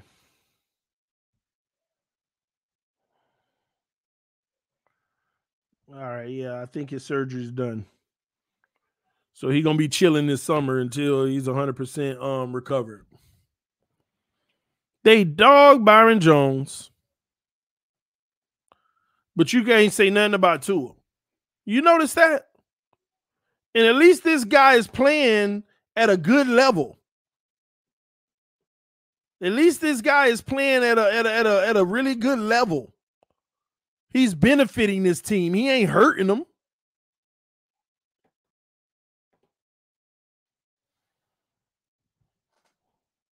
This man actually been playing hurt for 2 years. Remember last year he was out the first game he got hurt and he was out the next 5 weeks. And he came back and he was hurt, but he played the rest of the season. At least he's trying to be on the field. And all of that he's done, which is really good, has been with injuries. This man even got better play in him if he's just healthy. And finally he had surgery. Byron is the most underrated player on our defense. And that's what's crazy to me. You barely ever hear his name in a game because he's locking down his side pretty much. But since you ain't hearing his name for a pick, why are we paying $16 million to that guy? You pay big money to a corner so you don't have to talk about him. So you don't have to hear his name. I don't even know if he's done anything. Nobody ever talks about him. That's what you pay him for, to not be the talk of the town, nor the receiver that he's playing against. You know what most of Byron Jones' receptions that he gives up? 3rd and 10, and the guy catches it for 7 and get tackled right away because Byron Jones playing the sticks. Y'all notice that? I want y'all to really go watch film. Most of the receptions that he give up automatically be a 3rd and 10, and he's at the 10-yard line. He's at the first down marker, like you can get whatever you want underneath, but you ain't getting past this mark. Up, you caught it for 5. I'll meet you at the 7. Tackle, punt the ball. Most of his receptions, that's what it be. Nobody think about that when you really watch Byron Jones play.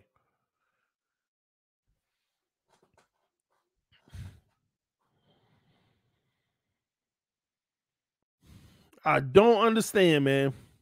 I do understand, but still, man, it's just aggravating people that don't understand the game, the value of a player. All they care about are the interceptions. Did the interceptions get us to the playoffs this year? Did the interceptions get us to the playoffs the year before from whoever you want to say got them? Did it get us to the playoffs the year before that? What about the year before that?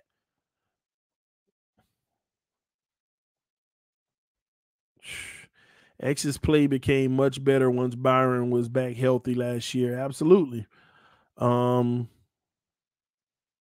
Shut down cornerback. Without him, X gets less interceptions. I agree. Some people act like that ain't the case, but whatever. Didn't Tua's passing percentage get us to the playoffs?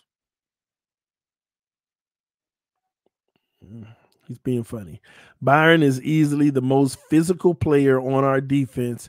He's more annoying to receivers than X. Byron sticks to his guy like glue, and that's why he gets more PIs called against him. Believe it or not, X actually gets more PIs against him than Byron. I got to check last year's, but the year before, I think X had 8 and Byron had 2. Believe it or not. Yeah. X and Nick Needham had a heavy flag count. Not this year that just passed, but the year before, Byron only had 2. It was really low. So, but this year, maybe I don't remember what his penalty count was. I haven't really checked into it this year. TD, I love your podcast, brother. You speak truth and facts like it or not. You give facts. Yeah, and I'm gonna be honest, man. Some of y'all ain't alone. I don't like my facts either. Sometimes I'm like, I could big up this moment, but if I'm being honest, it's actually not the flowers that everybody's making it out to be. And I find myself in a dilemma. What should I do? Should I just let people be excited for the moment? Or should I give them the real analysis of the situation? Because eventually they're going to come to that realization anyway. Should I be the bearer of bad news to show that I know what I'm talking about?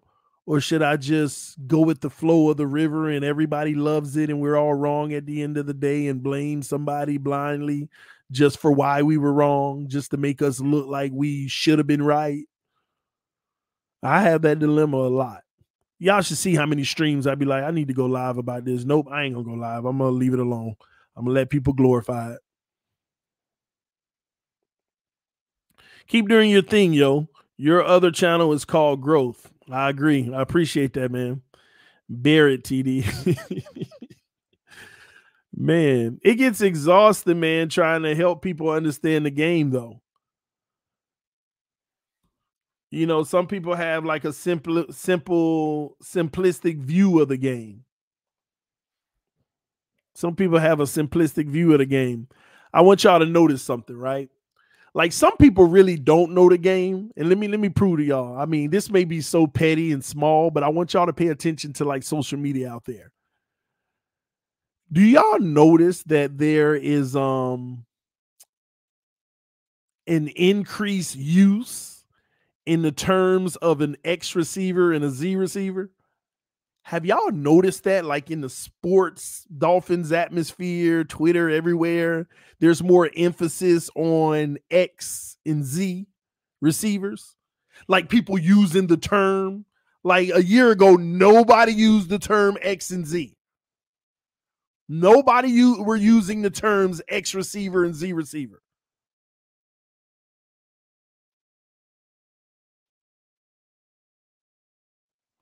Nobody. And now all of a sudden, everybody's using the term. Somebody said it's Ocho's fault. You're right. That I Am Athlete podcast, how they debate who's your X, who's your Z, and all of that mess.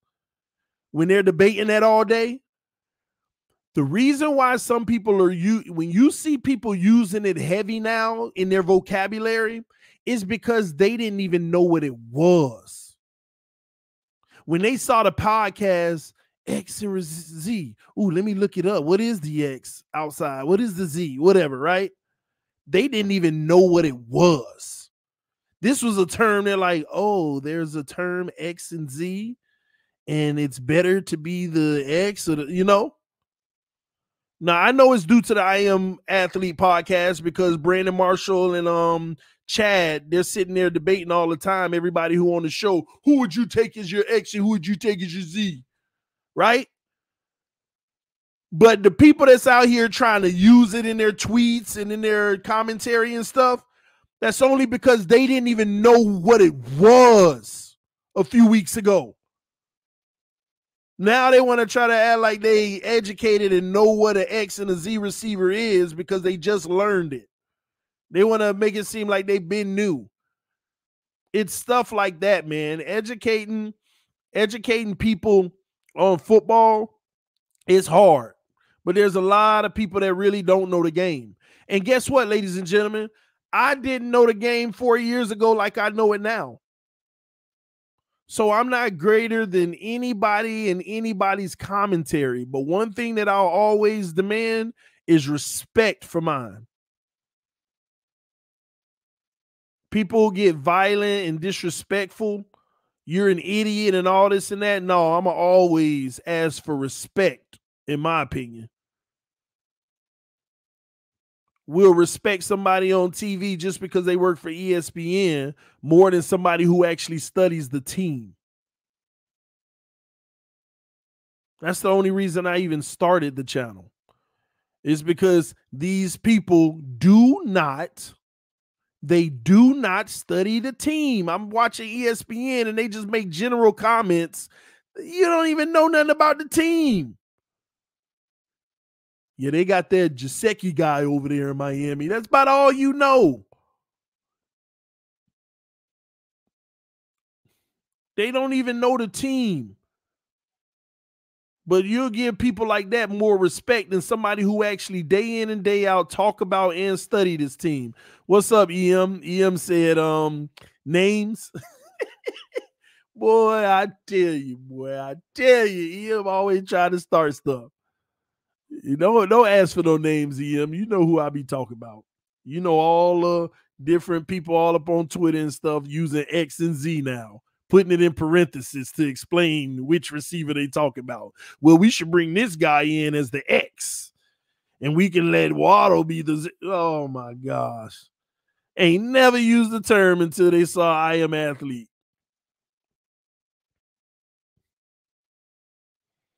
But ain't nothing wrong with that. At least they trying to learn and get better.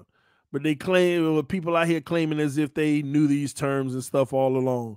You should have a TD football talk that breaks down the simple concepts of football to this fan base. LOL, I bet you'd get a lot of views and would help increase the football IQ of this fan base. But we do that on this channel. Like we even had a segment on Thursdays, details with Dwayne Wood. Like we would break down all the different nuances of the game. He actually helped me learn the different gaps and alignments in the different techniques.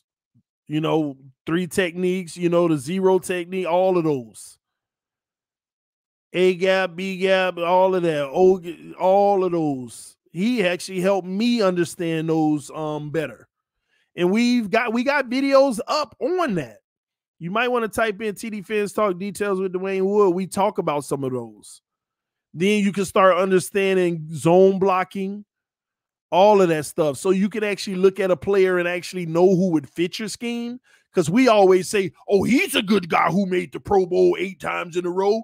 Go get him. May not even be a scheme fit. He did it in a scheme. That's what casuals, you know, do. And nothing's wrong with being a casual, but make sure when you're calling somebody delusional, you're not a casual. At least know the game whenever you're trying to be trying to pick on people. Please. We'll be talking about the best zone corner in the NFL. Oh, he's one of the best in the NFL. Go get him. We run a man concept. Why are you going to get a zone corner? That's what I'm saying. Oh, he's the best tackle in the game. We need to get him. But he's not a good zone blocker. They don't run zone blocking schemes where he came from. That ain't what we're trying to do.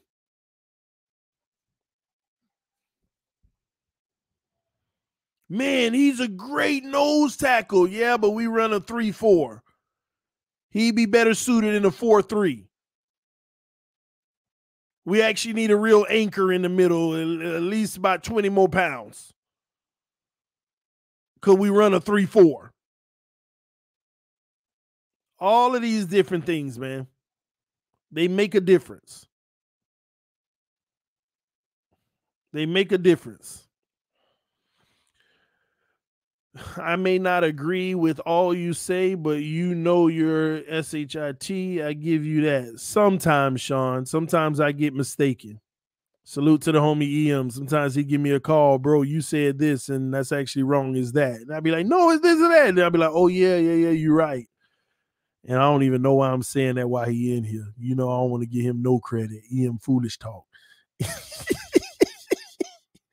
But that's why I got people like EM, real talk, because I know he knows the game. I know he knows the game. His takes are always wrong in what we should do, but he know the game. He heated now. He had a whole like, oh man. But yeah, man, I lean on some of these guys, man. Y'all got to remember, even when we used to do the panels on Tuesday nights, I think it was Tuesday nights, we had Tuesday night panel conversation. I leaned on EM, Ball Game, Reason, and all of those guys. They know the game. They know the game. I've never questioned their knowledge of the game. Now, when you get into debates on strategy and best approach and what you should do, that's where we all tend to have our own beliefs. Y'all know mine 9 times out of 10 kills there. So, you know, it is what it is. But these guys know the game, man. They definitely know the game. And I used to really heavily lean on them and learn from them from the things that I may have not have known. But the thing about me is, the good part is, anything I never knew, I go research to know. Because I always want to challenge something to see how rock solid it is. And as I started to challenge, I started to see some things aren't as solid as it sounds. I mean, a lot of things were, but that's the beauty. You start bouncing off philosophies and football beliefs. And I'm one of those people that my beliefs and philosophies based off of my research and the data that I study, a lot of people are caught up in an old NFL. An NFL that existed 15 plus years ago.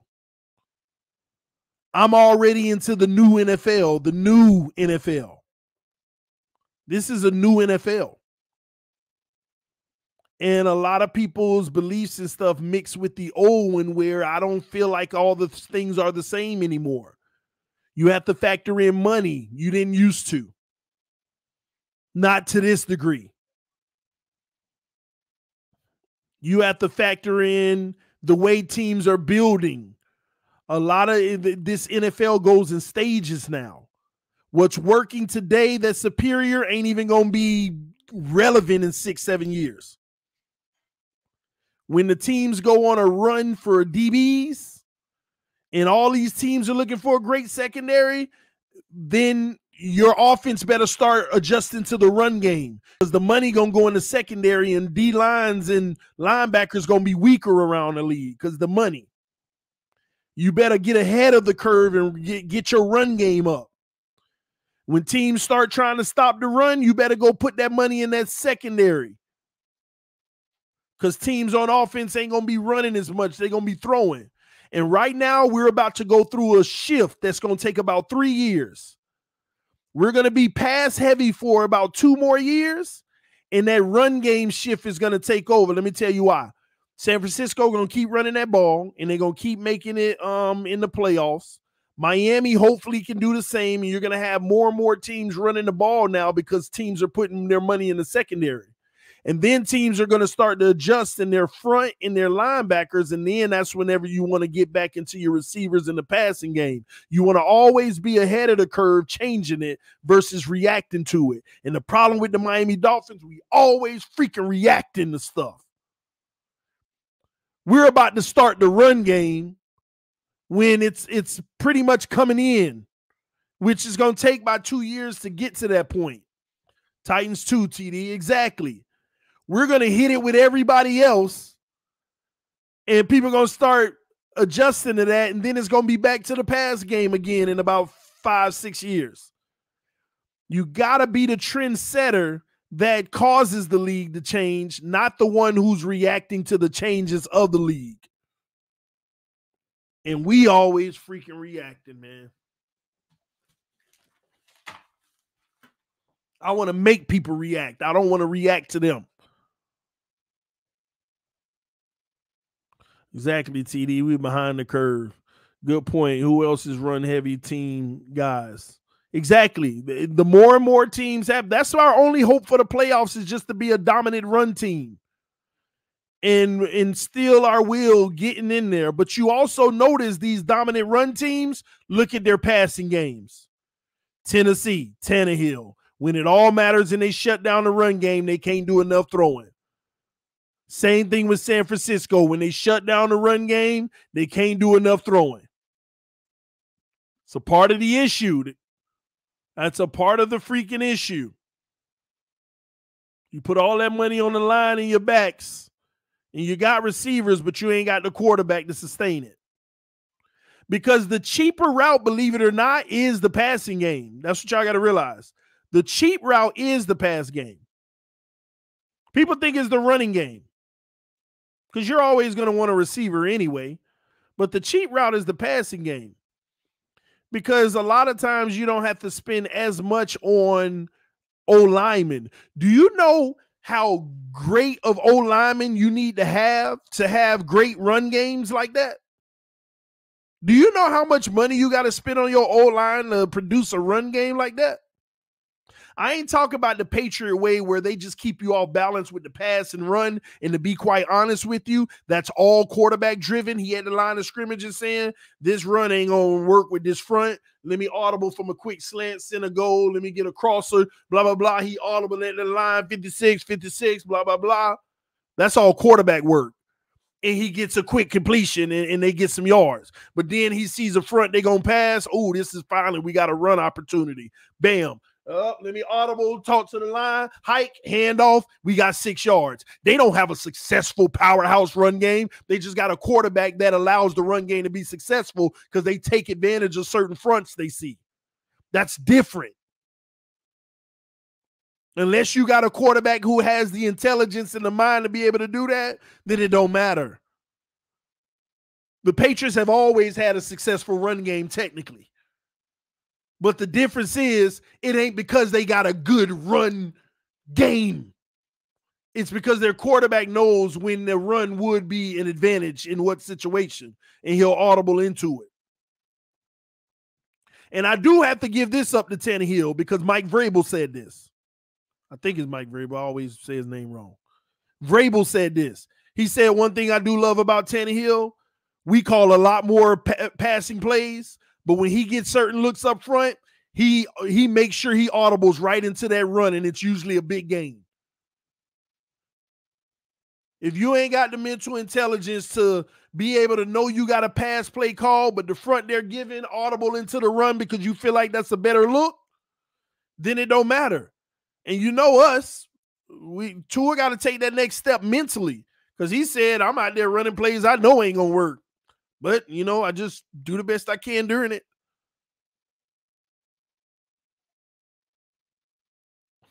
So if you know, be empowered to change it. I don't care if they say you ain't doing what we telling you to do. Man, I had 2 high safety. I had blah, blah, blah. I'm running the ball right now. This the lightest box I done got all day. We don't audible, and I can't sit here and say that our quarterback has the ability to, because Nick Saban said it on the show that night. These quarterbacks are coming in, they don't even know how to call their protections. They don't even know how to call their protections. We don't teach them that in college like that. Why? Because it's too easy in college. And then you got RPO and all of that mess. Nick Saban said that. So when you see a Malik Willis with a Wonderlic of 32, you know you put that kid in the classroom for football, he going to get it all. 32 Wonderlic. Oh, my gosh. And got a cannon. Yeah, his stock is going to go up. I'm really interested to see which team gets him, and I'm going to follow his career. I want to see how successful he can be in the NFL. It's going to be a bad shame if that kid turns out great. Because I'm telling y'all, I'm the type of person, man, if I was Miami, I would move up and draft a guy like Malik Willis and tell him, we're going to develop you, we're going to let you back up Tua, and we're going to see what you got.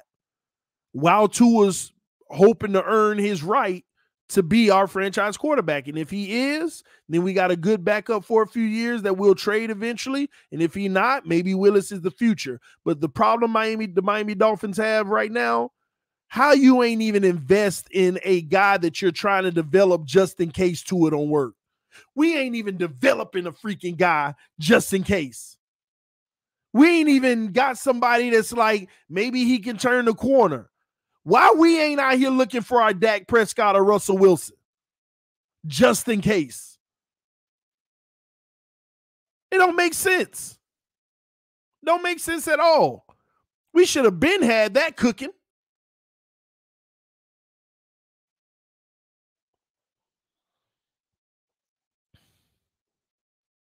It made no sense. If I was the Miami Dolphins, I would draft one of these guys because this class is the perfect class to draft the guy that's supposed to have the time to develop. No matter who it is. None of these guys necessarily have to be starters in the NFL right away. In the Miami Dolphins, man, I would move up and grab Willis or Pickett. I will move up and snatch one of those guys, and it does not mean we don't believe in Tua. It just means just in case we want to go ahead and start the process of developing a guy. Just in case. Ain't nothing wrong with Green Bay sitting Jordan Love as long as they need to. And he may not even end up being the guy, but ain't nothing wrong with what they did. It's crazy to me, man. Tom Brady, they bring Jimmy Garoppolo in, and Tom Brady have superstar years right away. They bring Jordan Love and Green Bay, and Aaron Rodgers like, well, I'll give you 2 MVP seasons. Get him out of here. And we out here talking about don't give him competition because it's, that's too much to have to worry about. Like, what happened? What happened? Like, how is this possible for a fan base to be crying about getting their quarterback competition when he ain't proved nothing? How is this possible? Where do they do this at? When did this ever become acceptable in NFL circles to where you can't go get competition for your quarterback because it may be too much? You're damaging his psyche and it's too much to deal with, the trade talks and all this and that. Oh my gosh, I never knew that this day would exist. But it's 2022. It's 2022. Why am I surprised? A lot of things in this world exist today that's like I never thought it would. It's 2022. Another social issue. We might well be picketing in front of the governor's mansion. No competition. No competition. It's 2022. We might well accept any and everything that any and everybody would believe or want to support. So I get it.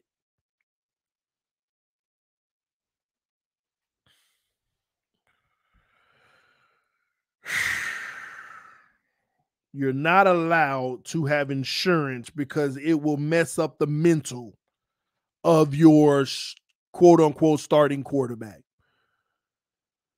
Wanting to trade for a better quarterback is too much pressure for your young quarterback. I never thought I'd see this day. But it's here.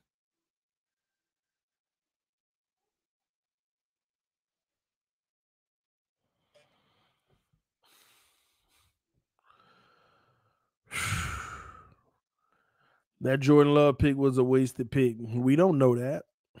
We don't know that. You don't know what the future may be for him. We don't know. But I'll tell you this.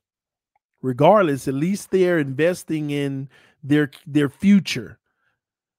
In the event that Aaron Rodgers, the day he retires, at least they started the process of investing in their backup plan. That's the thing. Even if Jordan Love ain't the future and he's trash, at least they understand we have to always be prepared so that if we lose Aaron, we know that we have a backup plan. We have something that could just come in and take off where he left off. At least they're preparing for that. See, Dolphin fans now, they don't want Tua. They want Tua to be the quarterback so bad that if Tua fails, they don't even want us to be in a position to be able to move forward. It's sad.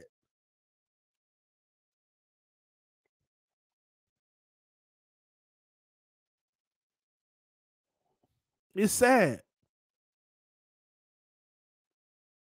And the saddest part about it is I like Tua, but the people who root for him the way they do, they're the ones making him look soft. He's not making himself look soft. They're making him look soft. And they don't realize that. These narratives they push is what makes him look soft.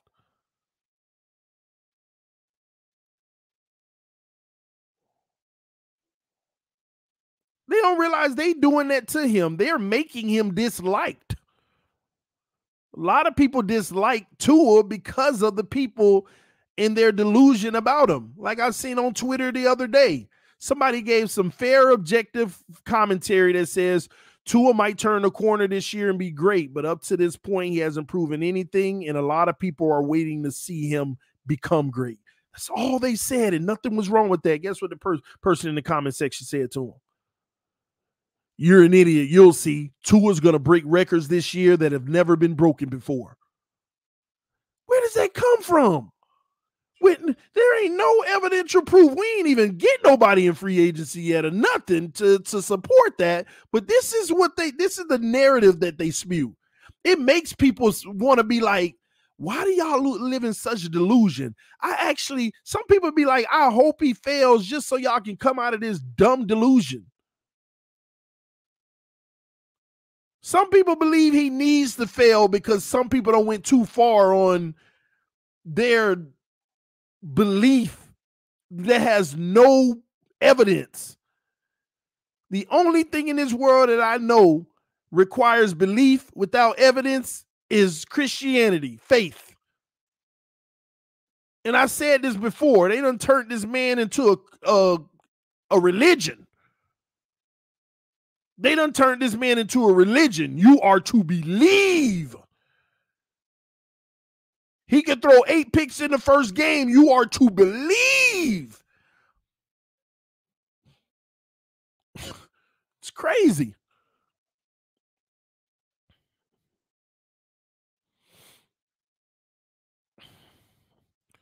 Tuanon is a coach stronger than the church of Tebow. Why does he have a big fan base? Because of Alabama. Tua has a big fan base because of Alabama. Alabama doesn't have an NFL football team. So when you're the college hero of a whole state, and fans all over, by the way, remember that too. There are Tua fans that ain't even Dolphin fans that's like another team's fan, but they want to see, hey, what Tua over there doing, because they Bama fans. We have the entire Alabama nation in Miami waiting to see Tebow take that next step and thrive. That's why he has so much fans, because he has a whole nation behind him, especially when you are the king of a state that don't even have an NFL team.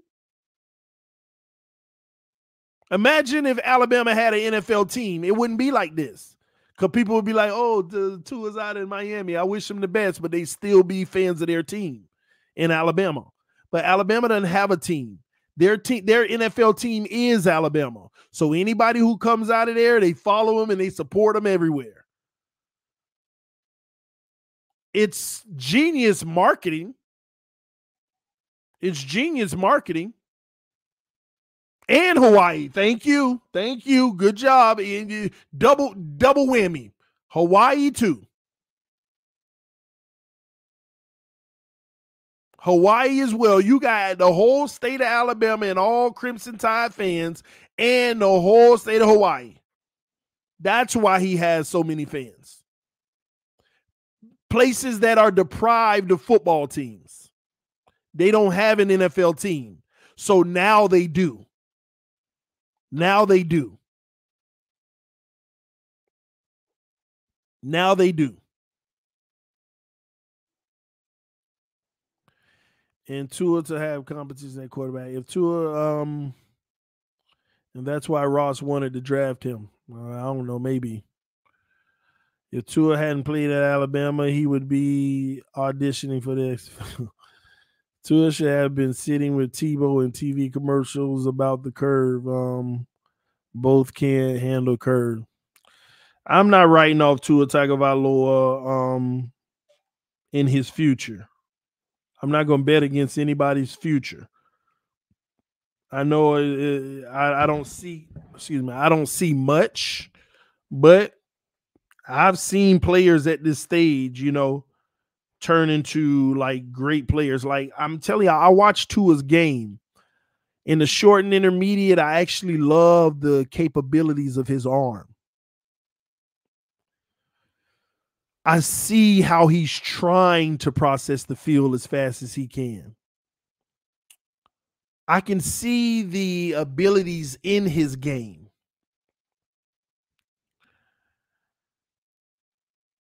And there's a lot of things that you look at and it makes you say, I like him. I like what he does at the quarterback position. But then when you break down, okay, but what about the inefficiencies? What about the things that you don't like that he does or can't do?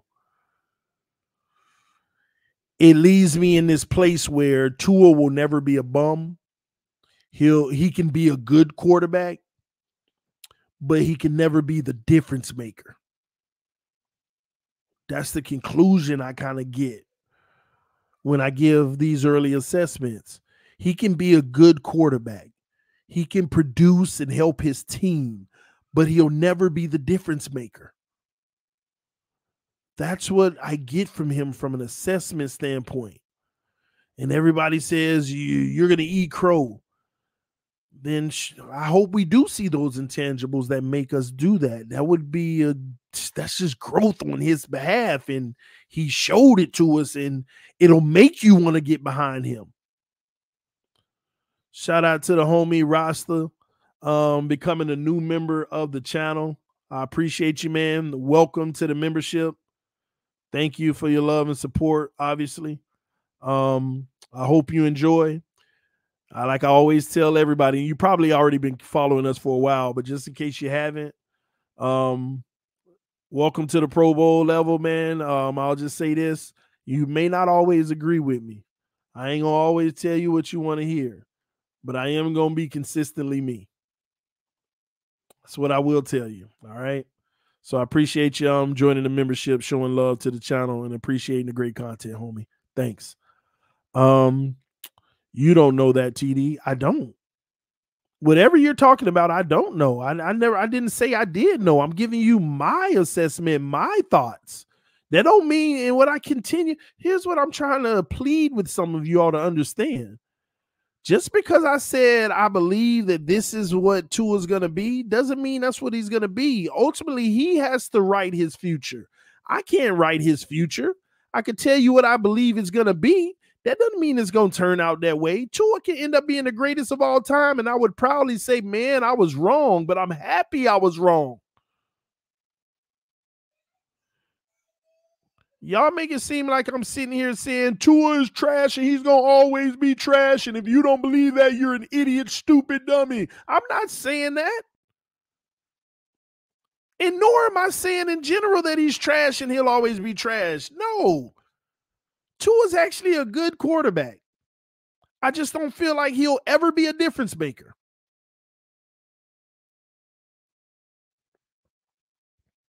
He can make some throws. He can make some plays. He ain't no complete bum. He ain't no Pat White. He ain't no John Beck. He ain't all of these type of guys. He belongs in the NFL. But when you're talking about next level winning Super Bowls, maybe he can, but it ain't going to be on his shoulders. It ain't going to be him carrying it. I don't believe it will. It's going to take a complete team effort like no other. Everybody's going to be having to hit on all cylinders, including him doing his job. Nothing spectacular, but just do your job. And the alternative is getting a guy that's spectacular who can, if the right tackle ain't doing their job, they're so spectacular it doesn't matter. If the running backs ain't getting it done doing their job, that other guy might be spectacular to it don't matter. I'll run it. That's the difference. The game is about trade-offs. Everybody on the team can be an 8. You go win a Super Bowl.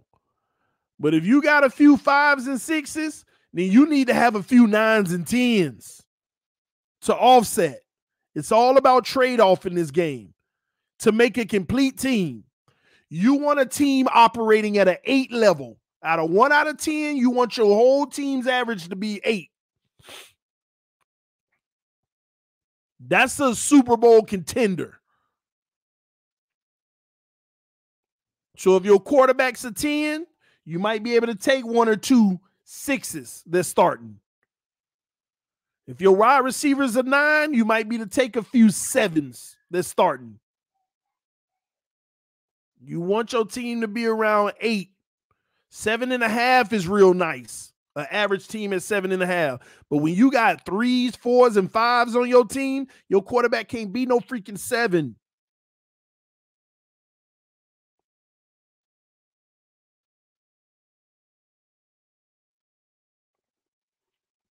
You got to balance it out, man.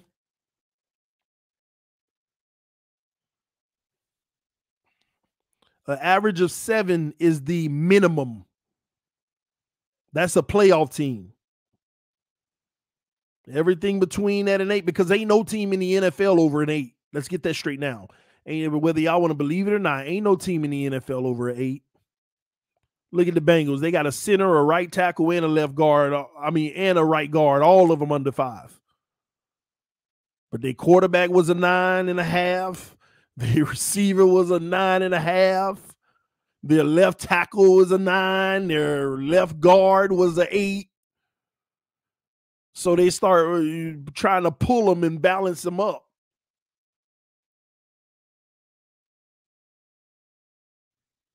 TD, how much for Tua would be worth if we were to try to trade him? I think you get about a second rounder. Team that want to take a shot, I think you get a second. Or you can get a desperate team like in the late first round that might take a shot too. He has some value. It'd be unfair to say he doesn't. I mean, he might be a late first rounder.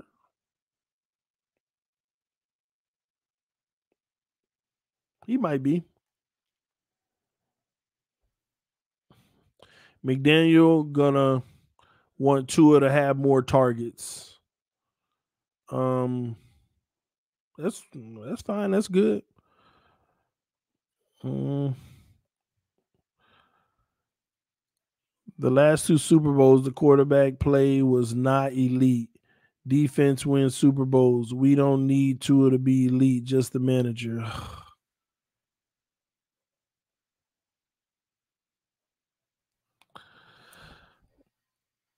That's just not a true statement.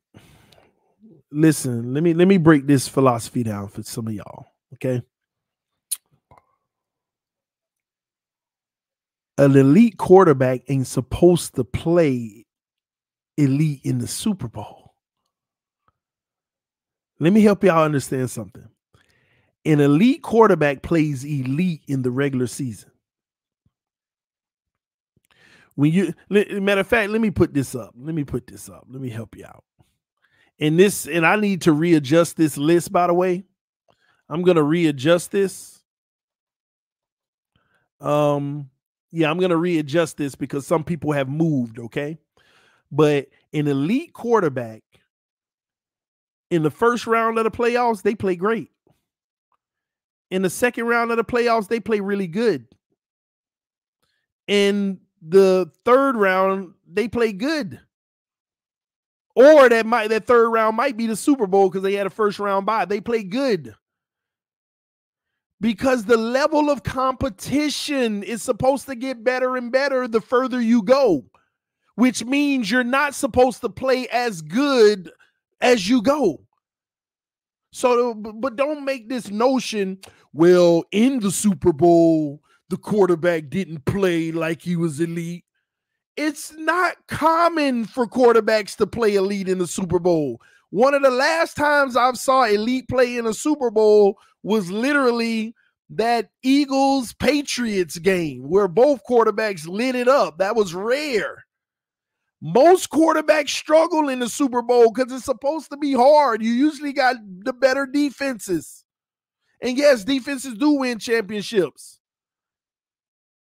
But don't act like those same guys didn't play elite in the first round or the second round, that they didn't ball out early in the playoffs. And sometimes it's a struggle then too. But in the regular season, they play elite. That's why they're elite. Almost all quarterbacks' productions go down in the playoffs. It's supposed to. So imagine having an average quarterback. In the playoffs, they look like boo-boo. Why you think it be those quarterbacks that get to the playoffs who's really good, and then as soon as they get to the playoffs, they look trash?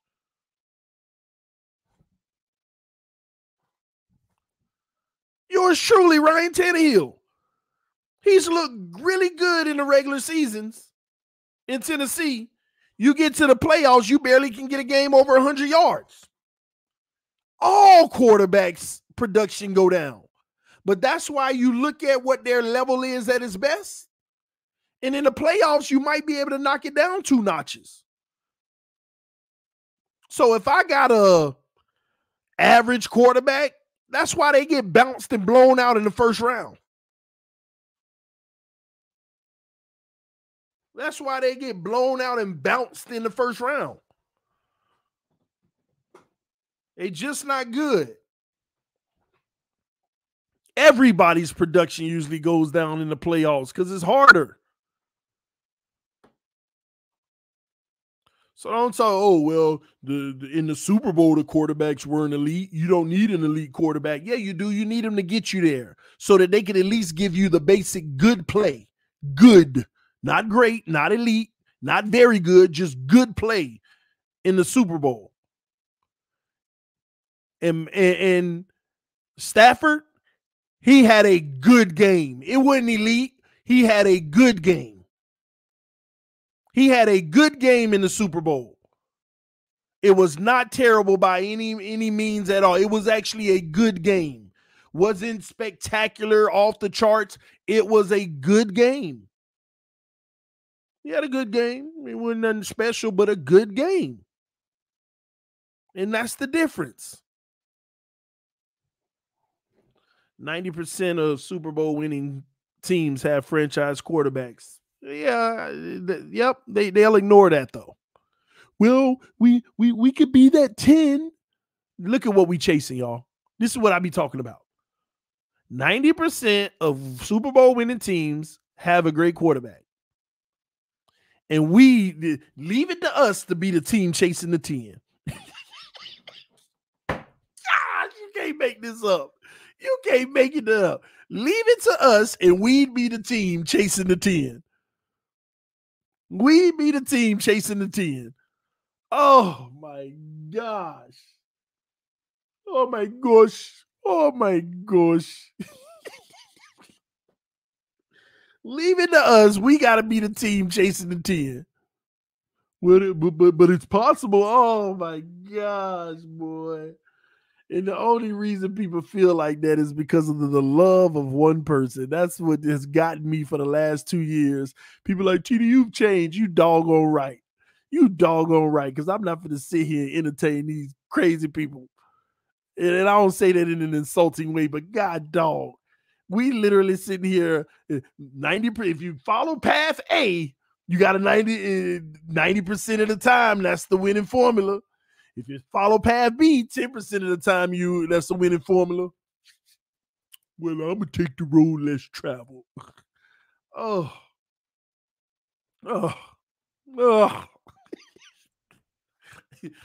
But it's possible.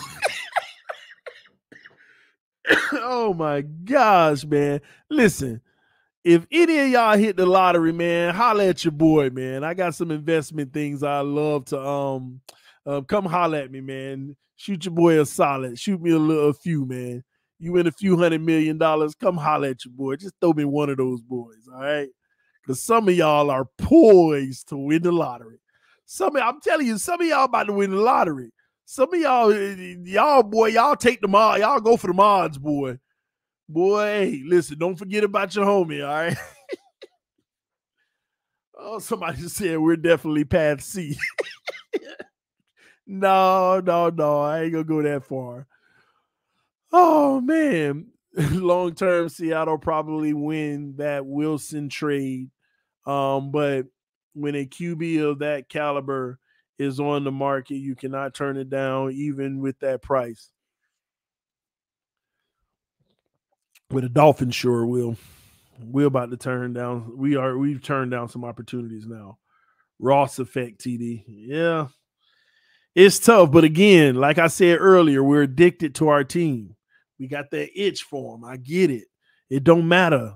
Whatever move they make, even if it's disappointing, it don't matter, man. We love our team. We love our team. We're going to be there supporting them regardless. And I do. But I'm going to tell the truth about them. I love you, but I'm gonna tell the truth about you. I love you, but I'm gonna tell the truth about you. Got to be honest. Anyway, man, I've been live for about 2.5 hours, man. I'm about to get up out of here. I'm gonna check out somebody said, TD, if hit the Powerball, I got you, bro. Appreciate that, man. I'm about to get up out of here. Y'all hit that like button. And again, don't forget, please, if you want to show your love and support for the things that I'm doing, go over and support TD Sports Talk. Go subscribe to that channel now if you can. It would be greatly appreciated. I'm building something special over there. TD Sports Talk. We're almost at 2,000 subscribers. We're growing pretty fast over there, and it's real fun and amazing. I know the Heat got a game tonight, so we're gonna see how they do in that game. But Friday night, I'll also be streaming the Heat Cleveland game with the homie AJ. So we're gonna see how that turns out. But right now, let me give y'all a subscriber count real quick on TD Sports Talk. Yes, we got another 10 subscribers over there. So we're at 1,900 and 1,941, man. So that's more than when we started this stream. So again, if you want to show some love and support, go subscribe to TD Sports Talk. We talk all things sports. I'm pretty sure I'll be over there later talking about a lot of this stuff, talk about the Russell Wilson move, the AFC. We're going to be talking about Wagner, where his destination may end up being. We're going to talk about a lot of different things. So, and also Dolphins things as well. We talk about, I just like to keep it all sports central. So we do talk about the Dolphins as well, but everything going on around the NFL. All right. So appreciate y'all. Love y'all. I will see y'all soon. Peace. I am out.